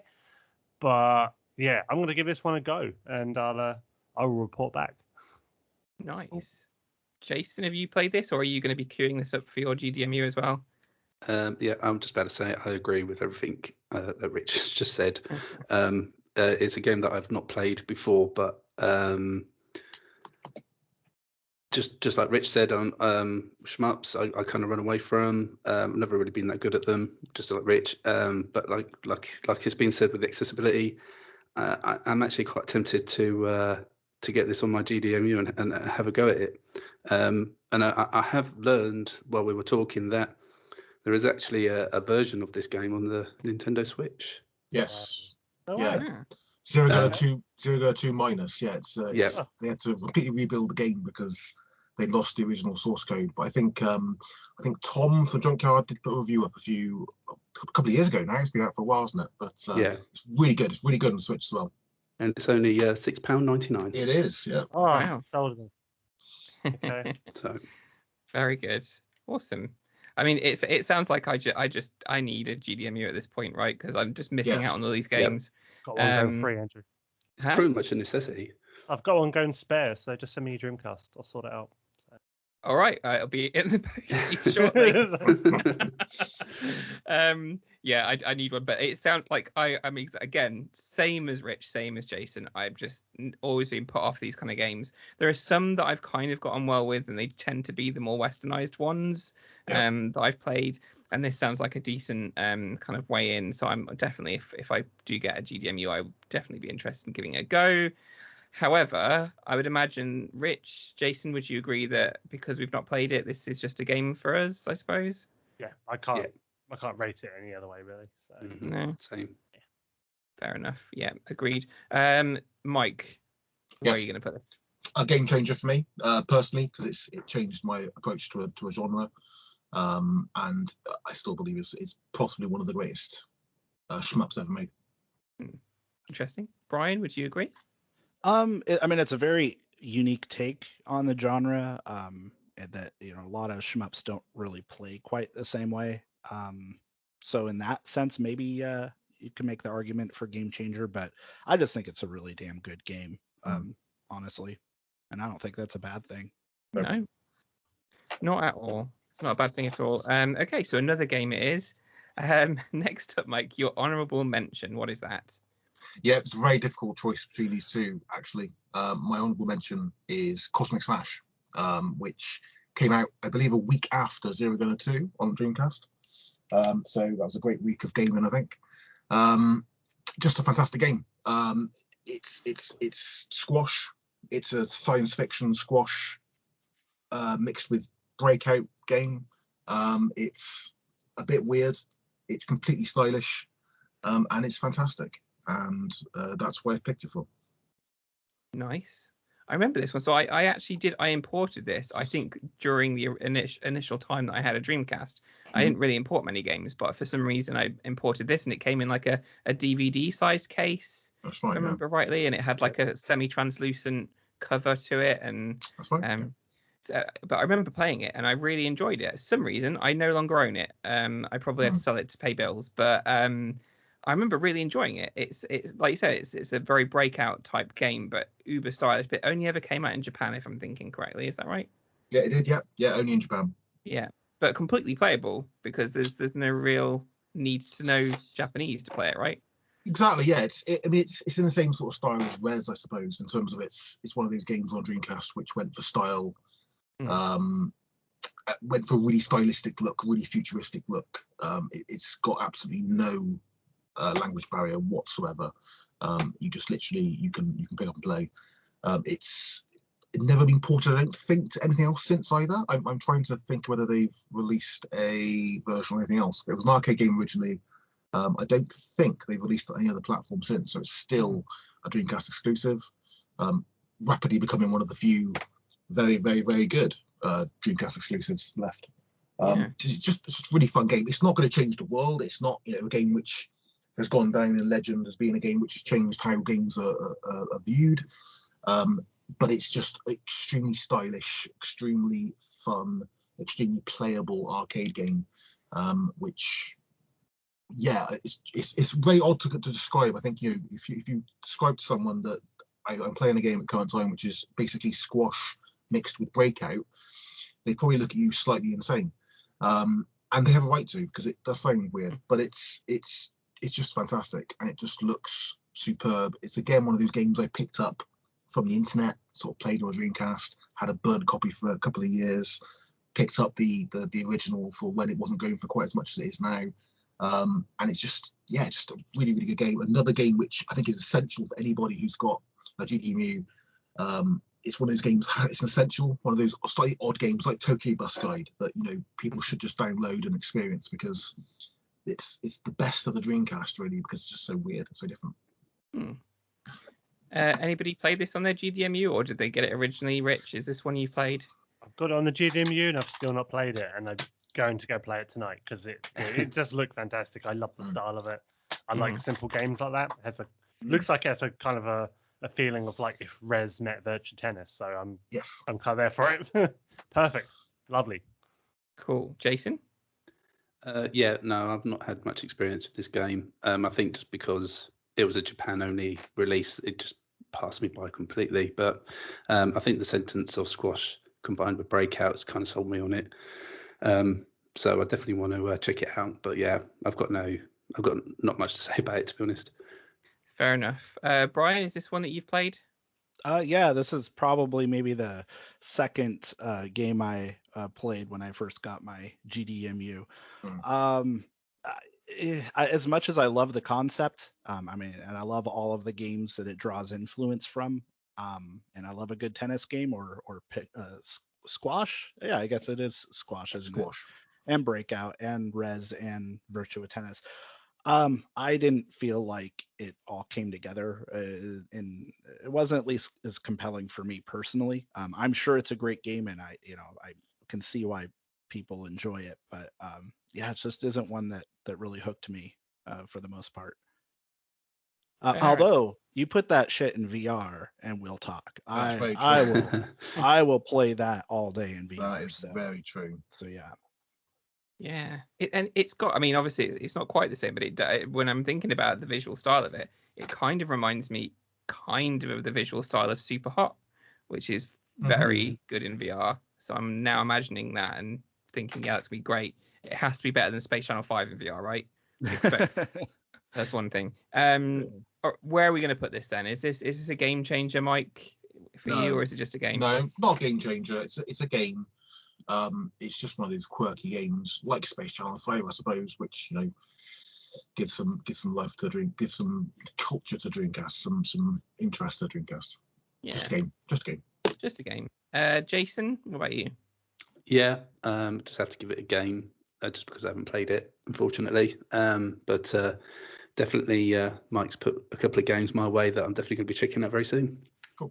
Excellent. Rich? Exactly what Jason said. Yep. Nice. And Brian? Yeah, game. Not my cup of tea specifically, but I definitely have a lot of respect for it. So yeah, seems like a pretty good game. And yeah. Great. Same here. So game all around. Brian, your first pick is an interesting one. Please tell us about it. So this is maybe the third game I played on my GDMU back when I first got it.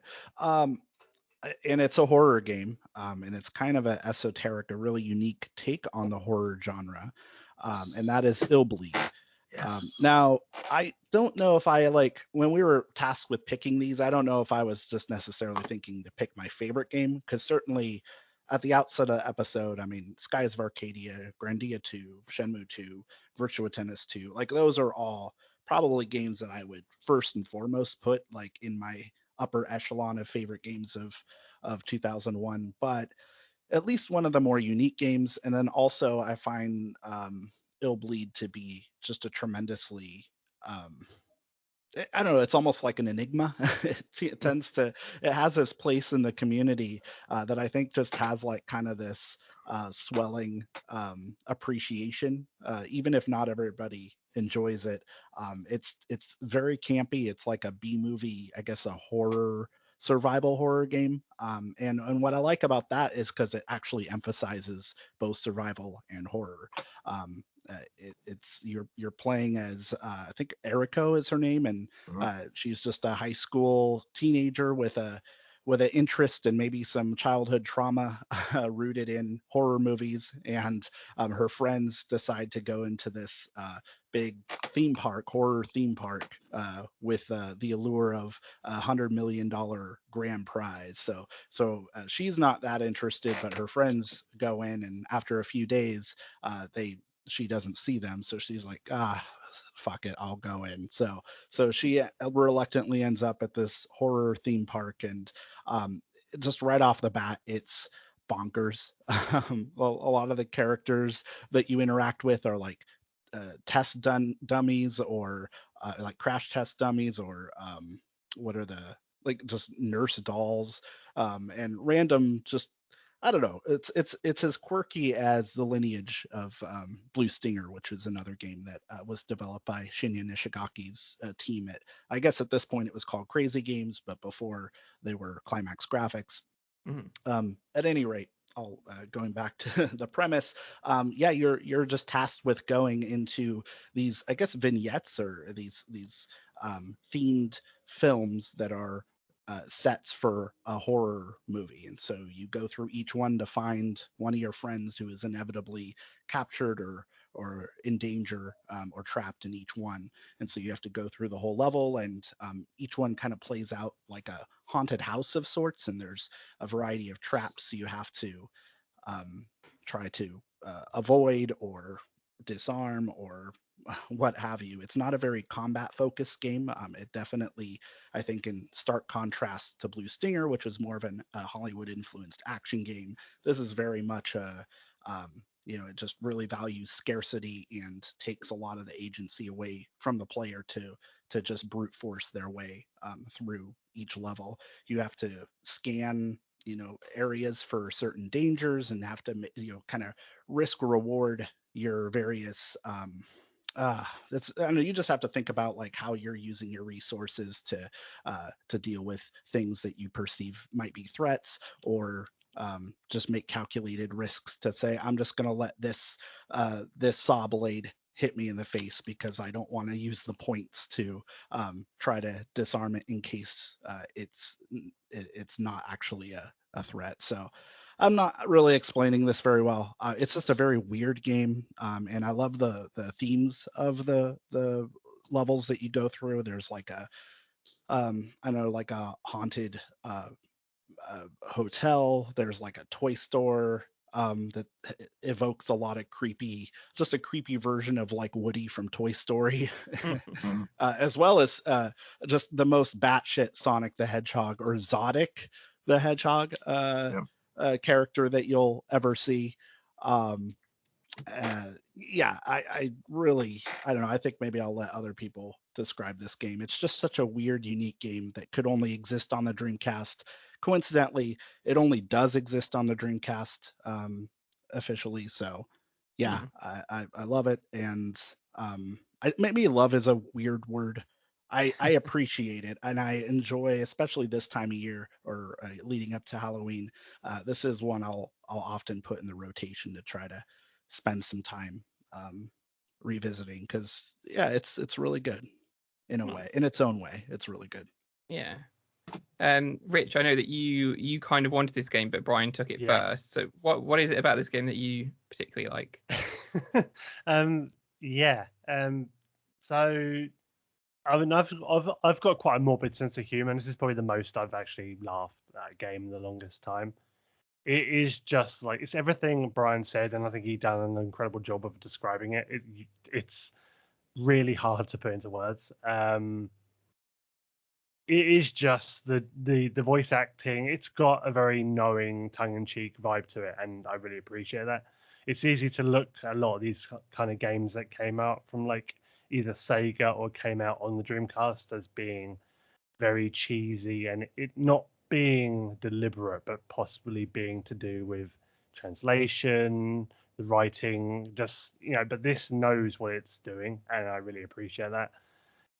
It's just weird. I mean, today I was playing on the level Home Run of Death, where you confront a father who goes crazy after his like baseball prodigy son dies, and he kills a bunch of kids. I think the kids bullied his son, so he goes around killing all the kids with a blowtorch. Well, I think they burned down the hotel. Yeah, and his kid was in the basement. For some reason, he had a practice batting arena in the basement. Incredibly massive basement to his bar. Yeah. And he has a large outdoor space too. I have no idea why they didn't just put that baseball. It would have avoided the whole thing if he just had the baseball diamond outside. Sorry. That's all right. No worries. No, you raised a really good point. I was thinking it today. It's just weird. Very, very weird. I mean, I really like the system with you have to basically use your senses. So sense of smell, obviously hearing, sight, and then you've got like sixth sense, and you have to basically use those to detect the dangers, like what Brian said. It's just, it's a very, very, very unique game. If you saw a screenshot, you would just think, yeah, it's a survival horror. It's a Blue Stinger type game, but it is very, very unique, very original. And yeah, it's just fun. It's really worth people trying. It's a game I'm surprised got released in the West, to be honest with you. I don't know why. It's one of the most intriguing games on the Dreamcast, and I kind of don't want to say too much about it because if you haven't played it, you just kind of need to go in completely oblivious, really, and just kind of take it all in. It's great. Interesting. A game I've not played, and I saw a lot of it back in the day, but it never came to the UK. It only came to Japan and America, so it's one that I didn't import. Jason, have you played this one? Yeah, pretty much the same as you, Andrew. I was very much a PAL player. I didn't really import any games over back in the day, so this one just completely passed me by, unfortunately. But it sounds amazing. It's a game that I wish I'd really experienced back then, and one that I'm actually just looking at the ROM for to put it on the GDMU as well. So excellent. Mike, I know you've played it. Do you like it? So when I'm not playing Dreamcast games, I do watch lots of B-movie horror films, and I have a real love for them, and so I can't not love It'll Bleed because it is basically a B-movie horror game. It is incredibly schlocky. It's just hilarious at places. It's got mechanics which make Shenmue look, absolutely smooth. It's just in so many ways it should be awful, but it's just not. It's just amazing. It's the kind of game which I can imagine Vincent Price doing a voiceover for if he'd been with us still at the time. Just amazing game. If you like really, really cheesy B-movie horror, especially from the 80s, this game is literally your wildest dreams come true. Wow, cool. Well, I need to play this then, because that sounds right on my street. I don't know why I haven't yet. All right then. Brian, would you call this a game changer or just a game? Depends on the day. Here's what I would say. I mean, for me personally, and my tastes with video games, the quickest way to my heart is to make a video game that really only could exist in the medium, in an interactive medium, right? And so that really and the way that It'll Bleed kind of focuses on making your own perception and interaction with the environment a central mechanic to surviving or just progressing through it, I think is pretty phenomenal. And even if it didn't necessarily have a ton of influence outside of its own little bubble, I think it's a game changer. I think you could make that argument, although I go either way. But honestly, just the way that it uses gaming as a medium to kind of do something really different is something I respect immensely. So yeah, I'll say game changer. What the hell? What the hell? Rich, do you agree? I mean, I kind of want to say game changer in the weirdest way. It's hard to say something's just a game when it is this kind of unique and just out there and quirky and weird. It does something that I can't say any other game has done at the time or even now. I'm saying, very light game changer, because I know it's easy just to think a game changer has obviously had an impact on what came after. I can't say this game has, because it is still so completely out there and weird. But yeah, I'm gonna say a light game changer. Okay, all right. Jason, what would you say for this one? I feel like I'm taking up Richard. They're both very formal there. Rich's mantle here with not playing games, but because I haven't played it, I can't really form an opinion. So I'll have to say game. Okay, yeah, I'm going to say the same. Because I have not played it, I can't really call it a game changer. But that does mean that we have 2 game changers and 2 games. And it is up to Mike to decide. What are you going to go for, Mike? Game. It's a great game. It's one of my favorite games on Dreamcast, but it's broken in so many ways. I couldn't really say it's a game changer. I don't think it's had anywhere near sort of impact on gaming that I would expect from a game which is a game changer. So game, quirky and slightly broken, but game. Fair enough. Ooh, well, we're down to our last game, and we've yet to have a game changer or anything that was particularly shit, although we did verge on that. So I wonder if this one could be the one. Brian, what is your honorable mention? Honorable mention only because I was playing it this morning, and you asked me to, or yesterday, and you asked me to name 2 games. And I feel like Daytona USA. I know Dreamcast got Daytona USA 2001. It's more or less, I guess it's a remake of the original, with help from Genki, who also produced. They made Tokyo Extreme Racer, Tokyo Highway Challenge games. They also made Super Magnetic Neo. It's just a brilliant game, and it always has been. And I keep asking myself why I keep playing Daytona USA and why I have been for the last 30 years, 28 years, however long it's been out. What is that, right? Like, why is this such a timeless game? And I love all the versions of it. I love the more arcade faithful port that the HD consoles got later on. I love the original Saturn one because I just feel like there's something really comforting in how it handles, and it's just fun to play despite all its technical and deficiencies. I like Championship Circuit Edition, and really just Circuit Edition. The Japanese version I think was my favorite version on the Saturn. And the Dreamcast one kind of adds to the additional tracks or courses that those added, and it has a lot more options. You can do 40 car grids in every race. You have a few more game modes, has shinier cars. And so at the end of the day, I think the Dreamcast one is one that I come back to all the time. And I know it gets some criticism for its handling a little bit.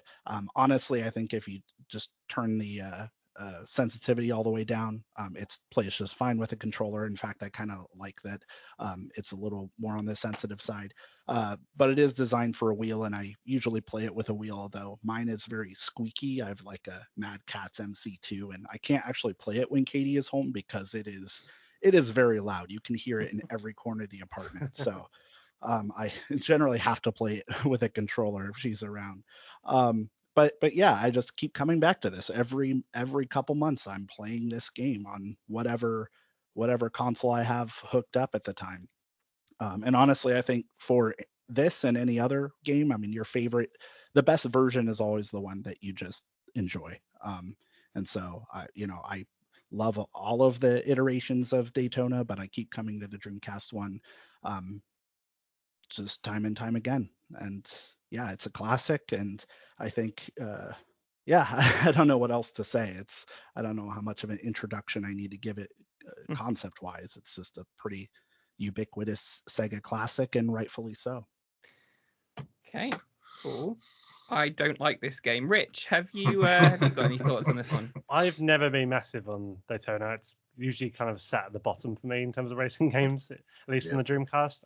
Again, the handling, and I know Brian's mentioned the sensitivity, so maybe that's something I should try, but I've never liked the whole kind of turning on an axis kind of style handling of Daytona. It's always kind of put me off, and I'd sooner, play your Sega rallies. I know it's meant to be better on the Saturn. I think a lot of the criticism is levied not so much at Daytona itself, but what's on the Dreamcast. So maybe that's part of it as well. So yeah, I haven't got a lot of thoughts on it. It's just not one of my favorites, to be fair. But maybe I should give it another try, and we'll see if my opinion's changed at all. Yeah. All right. Jason, what about yourself? Daytona. I have played Daytona.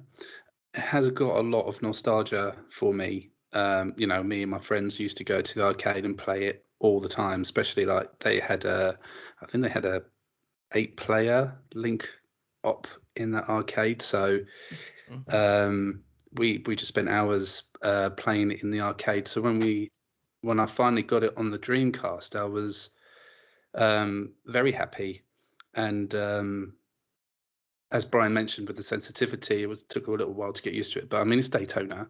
I love Daytona. It's just a great fun game to play. I love the music. The gentlemen start your engines and then you hear all the revving. It really gets you going. Yeah, just a fun game to try and master the courses on and just have fun with. But yeah, it's got very much strong nostalgia with me. Okay, cool. Mike, how do you feel about this game?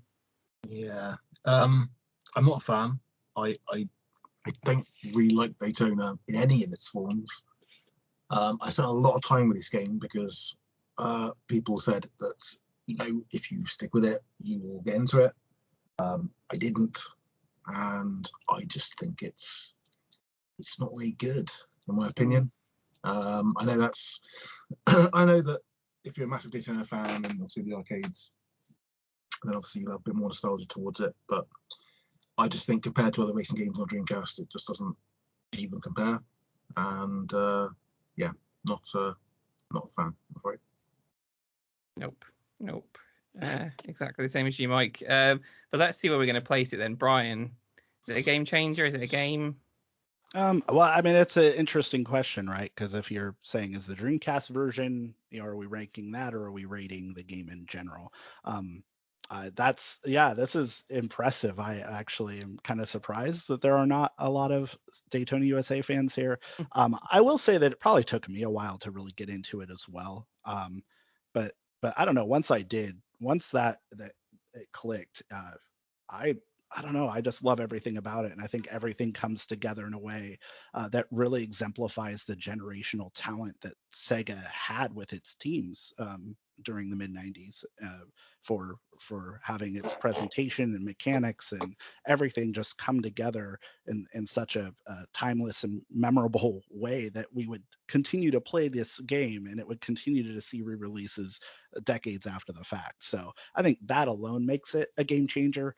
It's also a tremendously influential racing game. I mean, whether we like it personally, the tandem of it and Sega Rally kind of led an entire generation of 3D racing games to really refine and expand on that formula up until Gran Turismo probably took it to another level with more career-based progression systems. But yeah, I can't not call it a game changer because that's, even if I disliked it, like with Sonic Adventure 2, like it's one of those games that even if I wasn't a fan of it personally, it's absolutely a game changer, and I couldn't really say anything else, honestly. Okay, interesting. Jason, where would you place this? I think I'm going to get a game changer too. Like Brian, it's hard if I'm basing this on the Dreamcast version. Well, no, I think I'm basing it more on the power it gave to the arcades, maybe. So I don't know if it's fair for me to say game changer. And I'm saying it for the game itself, not the version on the Dreamcast. Because it kind of brought a whole new thing to the arcades. But on the other hand, what Brian was saying too is quite true, where it influenced other 3D racing games as well. So maybe those two mixed together makes it a game changer for me. Okay, interesting. Rich, where would you put this one then? I probably will still say more game. I think overall, if you look at the series, like the idea, just Daytona as a series, as a brand, I'm thinking, okay, yeah, you probably would put it more towards game changer, but I don't know. I think there were more influential racing games on the Dreamcast alone, never mind consoles in general. Your Sega Rallies, your MSRs. Okay, maybe not so much Sega Rally, but or MSR. Yeah. Oh, come on, MSR. I mean, it influenced itself, right, with Project Gotham Racing. Exactly. But, that was about it. Although, I mean, granted, I love that game to death. So. Yeah. But I don't know. I guess it would be disingenuous for me to be like, oh yeah, Daytona game changer when it just is never set my world on fire. So I'm going to say game. Solid game. A solid game. Okay. Mike, your opinion is going to influence my opinion, I think. So where are you placing Daytona? I think people are getting mixed up with the whole Daytona franchise and the game on Dreamcast. I'm not quite sure where we're rating the arcade game when it's not the arcade game we're meant to be rating. And I am going to call it shit because I don't like Daytona. I think the legacy it has been overblown massively by Sega fans. I think it's a game which was never as good as its competitors outside of the arcade. At home, it was never as good as the other games. And I think it's possibly the most overrated racing game franchise of all. And that includes Gran Turismo, and I'm not a massive Gran Turismo fan either. So, to me, it's just not. It's just, I don't get the appeal of it. I don't understand the fun of it. Oh, Mike. But do you need to? I mean, like, I don't know. It's my opinion. Yeah, well, that's fair. I'm not talking for the people. That's the thing. Fair. I guess it's weird with the rating scale of Game Changer, because I'm like, oh wait, is that other people or is that me? Sure. For the guide, I gave it a 4 out of 5. So I gave it a sort of a high score, because I understand that people like it and some people like the appeal of the game. But I played it. I probably played it for a good 20 hours, I'd imagine. I played it a lot to try and get into it, and I just couldn't at all. It's one of the few games I've ever actually given a real chance to get into, because I really wanted to like it, and just no, I can't. Yeah, can't do it. Yeah, it's definitely not for me. I tried. I like the aesthetic of it. I like how it looked, and I really, really wanted to enjoy it. I found no fun in it whatsoever. In fact, it was the opposite of fun. I found it really frustrating. Really, like, it just sucked the joy out of the room. And I was like, it's really bright and colourful and brash, but the gameplay is shockingly awful, and I don't understand why people play it. So I would agree with Mike, and I would call it shit. I just don't understand it at all. Maybe I'm missing something because I've played the Dreamcast version and none of the other versions. Maybe I'm missing something there, but the Dreamcast version for sure for me is shit. That does, however, mean that we've got 2 game changers, 2 shits, and 1 game. So we're back. Another game, basically. It's a wide range. But that's the most divisive game out of all the ones we've had so far. So it's quite interesting. I kind of wasn't. I don't know. I knew that I thought it was shit, but I kind of thought I expected everybody else to love it. So there you go. Never judge a book by its cover, or a game by its pleasing graphics. I definitely have to concede that. I mean, it is not for being an arcade game that was built on instant gratification, it is not an instantly gratifying game. Like it took me a while, I think, to really start getting the most out of it. But yeah, I mean, that's not going to resonate with everyone, obviously. No, there's going to be tons of people who are listening to this, and they're either shouting at me and Mike for hating on it, or they're shouting at you and Rich for loving it. So, or not Rich, sorry, Jason. It's a bit like Ridge Racer as well, though, isn't it? I mean, Ridge Racer is another game where it's a bit Marmite, isn't it? Yeah. People will class it as the best game series ever, and then some people will hate it. Depends on the Ridge Racer, maybe. I mean, that's true. Yeah, I mean, I went back to Revolution the other day, and I was like, I'm not feeling this, but yeah, Type 4, awesome. Yeah, Type 4. Yeah. I do wonder whether the appeal for Daytona is more in its multiplayer than it is in its single player, because I think there was more fun to be had with Daytona when you was racing your friends to when you was just racing the computer. Maybe. I actually haven't spent a lot of time multiplayer. I think it is that. I mean, honestly, the things that I think you all dislike about it, I love about it. I mean, I think the handling is actually a huge asset to the game. Once I got a handle of the nuance of how to control your drift a little bit and how to keep as much speed and maximize your lines. I mean, just like any other great racing game. I mean, it's like getting on the other side of that process where you felt like you were making getting the hang of how the physics felt was just very rewarding for me. But it took a while to get there. So yeah, I don't know. Yeah, fair enough. Just trying to think now. Was Ridge Racer Type 4 one of the Dreamcast games? No, it was supposed to be. That's right, supposed to be. So we get what do we have? Gran Turismo. Metal Gear Solid. You can play. Type 4 does play on Dreamcast using the Bleem beta disc. It's one of the games which does play not very well, has a bit of slowdown, but it's I think that the first Ridge Racer as well plays on it pretty well actually. It's definitely worth seeking out the beta disc and playing some PS1 games. I've got a pile of cheap PS1 games to play, and it's surprising what actually works on it. A couple of Saturn shooters that came on the PlayStation play fantastically well on the Dreamcast. So another part to the library. Excellent. That's something we should chat about in a future DreamPod, I think, about that kind of thing. So some more games to be played on the Dreamcast. That's always a good thing. All right, let's move on then. So we've not actually had any game changes this time around, which is unusual. They've all been games, but if we'd have brought some of the games to begin with, I reckon we'd probably have game changes all round with things like Skies of Arcadia and Shenmue 2. But it wasn't to be. Never mind. All right, so it's almost time to wrap up. But before we do, why don't we play together? Yes, it's quiz time. And once again, I am shamelessly stealing the IMDb keyword countdown from IGN. But this time, but this is how it works. Just making up parts of my little script here. I'm just putting in words that aren't even there. I've looked up 3 2001 games on IMDb and listed out 10 keywords that have been assigned to it. If you can guess the name of the game after just one keyword, you'll get 10 points for your team. If you get it on the 10th keyword, then you'll get 1 point. And the team with the most points at the end of this wins. And in the event of a tiebreaker, I do have yet another anagram, which I know are popular.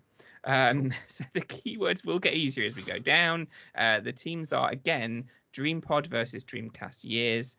And it's neck and neck right now. So it's 1-1 between the two teams. So good luck to both of you, because whoever wins this is going to pull ahead.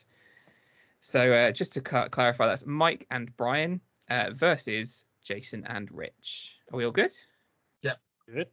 Understand what we're doing? We get the gist of it? Like just Dreamcast games or any game?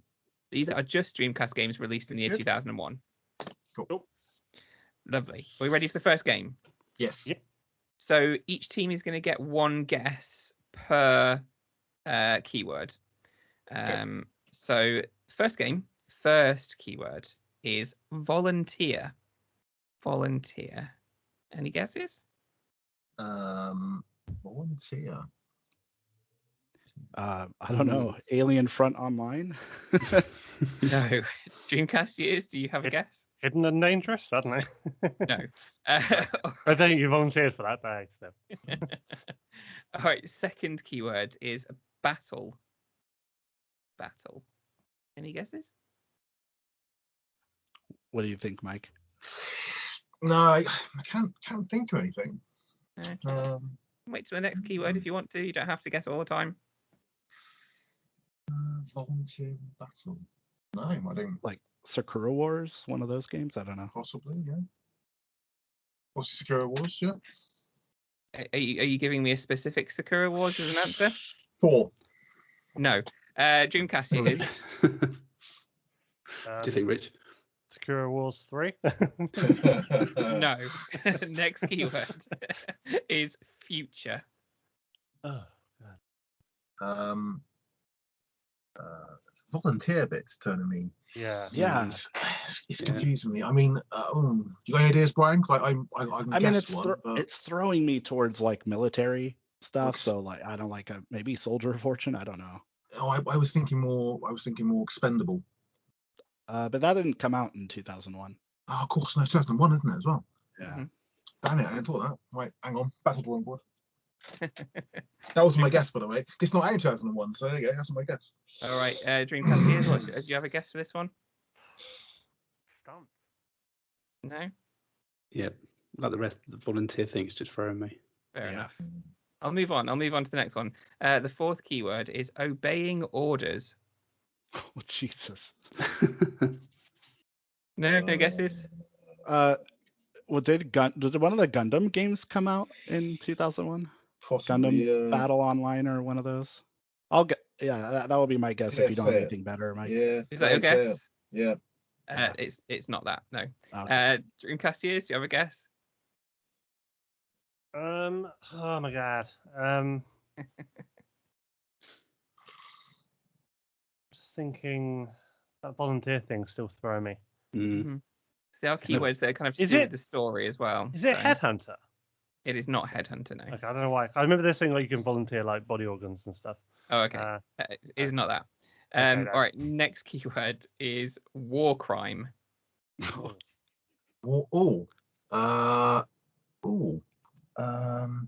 Daytona. No.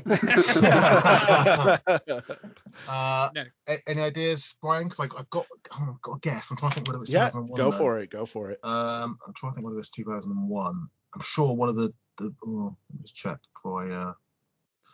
And that's 2001 UK or PAL release, right? If it released in the PAL territories, yeah. If it didn't, then I'm taking any of the territories. I don't know then. Conflict zone? No, it's not. Keyword 6. Russian villain. Russian villain. Isn't that like every video game? True. Yeah. I don't remember a Command and Conquer game coming out on Dreamcast. Yeah, exactly. Do you want to guess, Brian, or do you want me to guess? I've got another one in mind, but no. Well, your guess is probably better than Floygan Brothers, which would have been mine. Floygan Brothers would be an amazing answer, though. Carrier? Carrier. No, it's not. 2000. 2001. PAL. Carrier was 2001 in the UK. Was it? Yeah. Oh, cool. Dreamcast Years team? I've got absolutely nothing. No. Yeah, I'm just stunned. Nope. Next keyword? Do it. Yeah. All right. Next keyword is squadron. I thought all the Rainbow Six games came out before 2001. Could be a second one. Could be the other game like that as well. Could be go on, say it, because I might give it away. Have a guess if you want to. Yeah, go for it. Spec Ops 2? No. Dreamcast Years? God. I'm glad you guessed that, because I was just about to. Any guesses? No, nothing from me. I generally can't even think. No. Jason, nothing? No, like I said, I was just about to guess Spec Ops 2 too as well, but no. All right. The next one might make it slightly clearer. Keyword 8, spacecraft. I don't know if it does. Baron Gunship Elite? No, it's not. Dreamcast Years? I think I know. I think I know. I think I know now as well. We need to get a guess in then, Rich. Yeah, get a guess in there. Spacecraft was the keyword. It's the second Space Channel 5 out this year. Potentially, yeah. Is that what you're guessing? Yeah. Was it Space Channel 5? Was it part 2? I forget. Was there a war crime in that game? I don't know. Obeying orders. That's true. Yeah. No, I don't know. It is not Space Channel 5 part 2. The ninth keyword is outer space, which is Brian knows the answer. I think I'm going to say same to him. So I mean, maybe I don't just because the PAL release cutoffs are throwing me off, but I would say Phantasy Star Online maybe. Oh no, I wouldn't say that. That's not. Yeah, I don't know. Starlancer. That was definitely 2000. I'm taking. Was the first one your answer? Because it sounded like your answer. Fantasy Star Online. No, we were just talking. Just talking. We're just talking. Just talking, mate. Okay. Yeah. I'll trust that if you think that game came out in 2001, go for it. I don't think it did. PAL version came out in 2001. Okay. Oh, the right. Okay, Starlancer, which is an awesome game, by the way. It is. Yeah. Is that your final answer? And if I knew that was a 2001 game, that would have been my backup, by the way, after Illbleed. Just FYI. Interesting. Yeah, love that game. Let's go for it. It's probably wrong now, isn't it? But let's do it. Definitely got your final answer, right? Mm-hmm. Yeah. What you're going for, right? Yeah. Yeah. It's correct. It is Starlancer. Oh, God. We got there eventually. Never would have got it. No. Wow. That means you get 2 points for guessing on the ninth keyword. The last keyword was space combat. So you go. There weren't very many keywords to choose from for this, as you can imagine. All right, let's move on to the second game then. So 2 points to Dreamcast Junkyard. Dreamcast Years, you need to get in there fairly quick to beat Dreamcast Junkyard. Let's see if you can. Our second game, first keyword. Quake 3 Arena. Quake 3 Arena. Yes. No. Unreal Tournament. I don't know. Yeah, probably. Is that your guess? No, I don't know. Who guessed Quake 3 Arena? Sorry, it was quite a blur of. Was that Brian who guessed that? It was me, yeah. Yeah. So Dreamcast Years, do you have a guess at this stage? No. No. Okay. I'll move on to the second keyword. Versus. Unreal Tournament. Yeah. No. No. Dreamcast Years?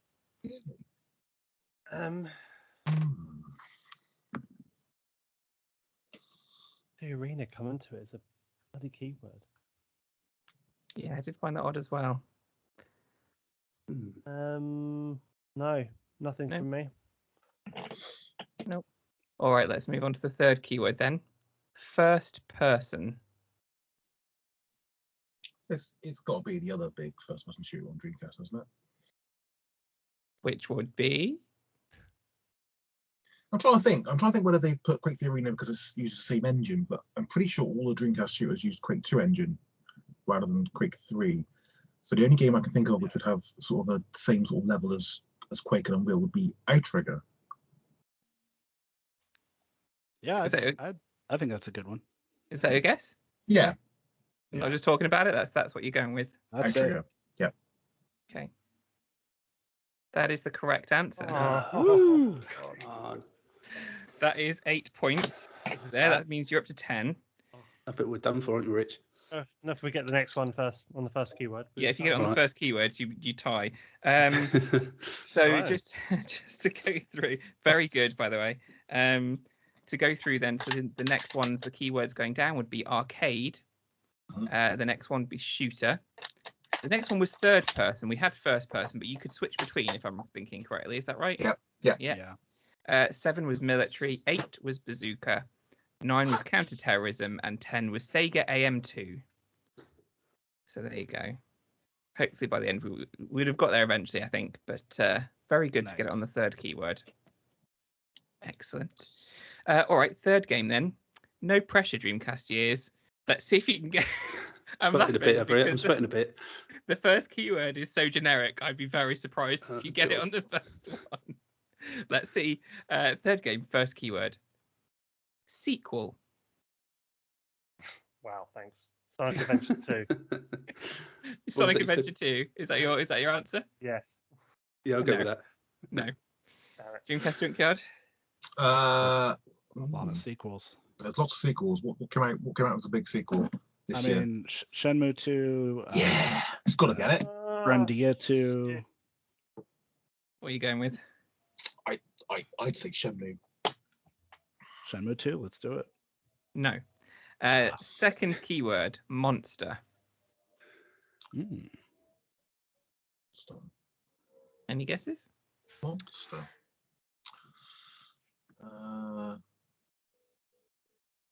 I would have a guess if you don't, Mike.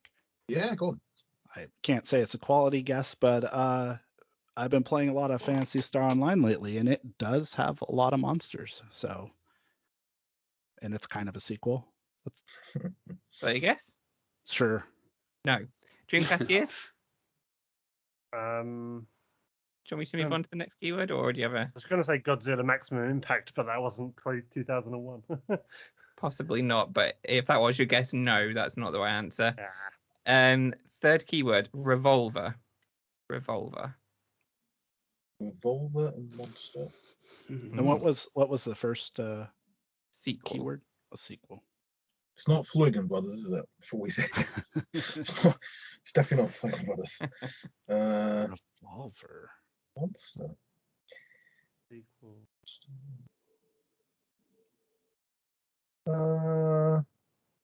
It's not D2. That was 2000, wasn't it? Did like Evil Dead have a revolver? Wasn't a sequel though, was it? I don't know. Oh, you know it was though. I don't know if you should guess if you have one. I'm trying to think whether D2 came out in that year.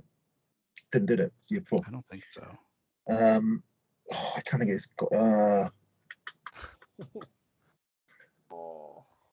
I don't know. I genuinely don't know. Stumped. No. I'll say Alone in the Dark. That's a good guess. The New Good show. Nightmare. Or Good show. An old night? Oh, New Nightmare. The New Nightmare, yeah.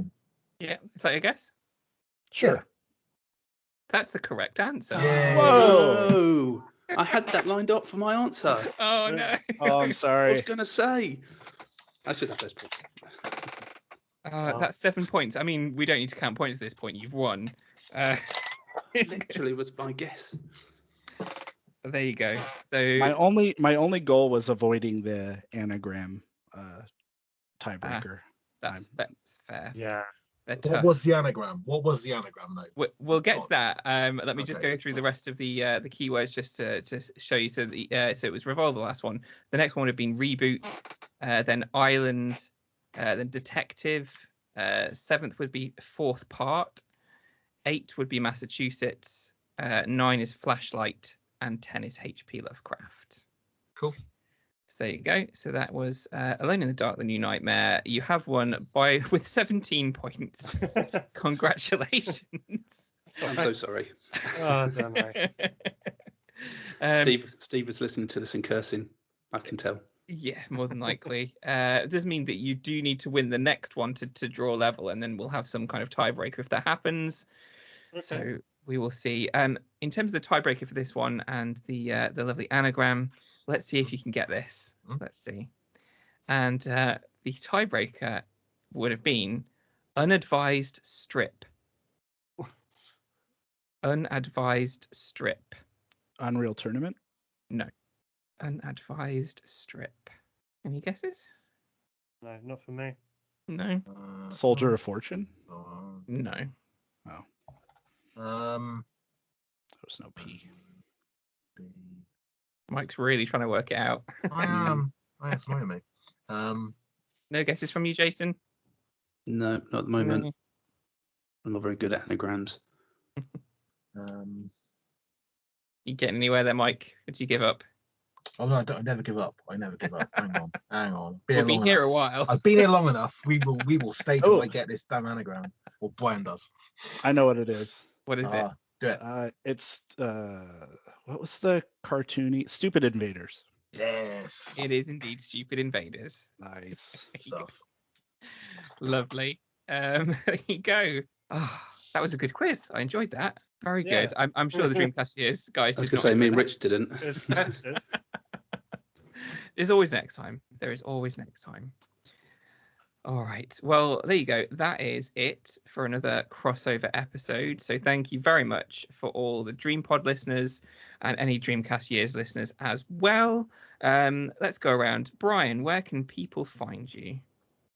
It's funny because I wasn't prepared to remember all of that. Let's see. I am on Twitter somewhere at Virtua Schlub. I really should just remember this off the top of my head. I have a blog site called The Virtua Planet that you can check out. It's just mainly my musings about random video games. I got some stuff about Tony Hawk 2X and Gran Turismo, the concept or the what were the prototype PS2 games. And then I got another one for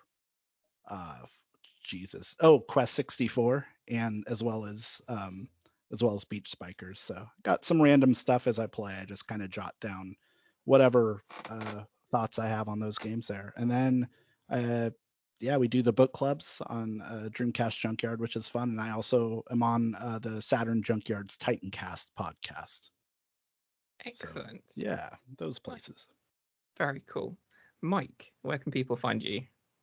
On Twitter at space_turnip. I also help run the Twitter feed for Dreamcast Junkyard. And I also have another Twitter account called Dreamcast Pics, which basically just me putting lots of pictures about Dreamcast on there when I can remember that I've got the account. Very good. Very good. Jason, where can people find you? They can find me on Twitter at GamerJasonUK. Excellent. And Rich, what about yourself? And you can find me on Twitter at The Bitten Hero. Excellent. And you're both on a podcast together other than Dreamcast Years as well, right? We are. Yes. Yeah. Rumour has it. Yeah. There hasn't been a new episode in a while, but life. But yeah, we both do another podcast called What's Wrong with Wolfie, which is a 1990s based nostalgia trip kind of podcast where we're going through each year through like TV shows, movies, and video games. Excellent. Very, very good. So yeah, go check that out. Yeah, go check it out at the Wolfie Pod on Twitter. Very, very good. You can find me at Oddment84 on Twitter. Of course, you can find myself, Rich, Jason, and Steve all over at Dreamcast Years on Twitter, at Dreamcast Years. Also, dreamcastyears.co.uk. You can find all of our podcast episodes and all of that kind of stuff. And of course, you are listening to the DreamPod, and you can find anything Dreamcast Junkyard related at the DC Junkyard. And also, you can visit the dreamcastjunkyard.co.uk to find out all of our amazing articles and all sorts of cool stuff. And of course, keep an eye on our YouTube, because we do have things like the book club, which is awesome. And we are doing a Desert Island Discs thing, which we're all involved in at the moment, which Kev has kindly dreamed up and set up and is running as we speak. I'm looking forward to the outcome of that. So keep an eye out on our Twitter for all that kind of stuff. And yeah, come back and join us for another DreamPod soon on our march towards, our very slow march at the moment, but our march towards episode 100, which will happen at some point probably this year. Fingers crossed. All right. Thank you so much for joining us for another episode of this crossover between DreamPod and Dreamcast Years. And we'll see you for the last part of this whenever we get a chance to do it, which will be for 2002. All right. See you then. Take care, everyone. Bye. Goodbye. Bye-bye.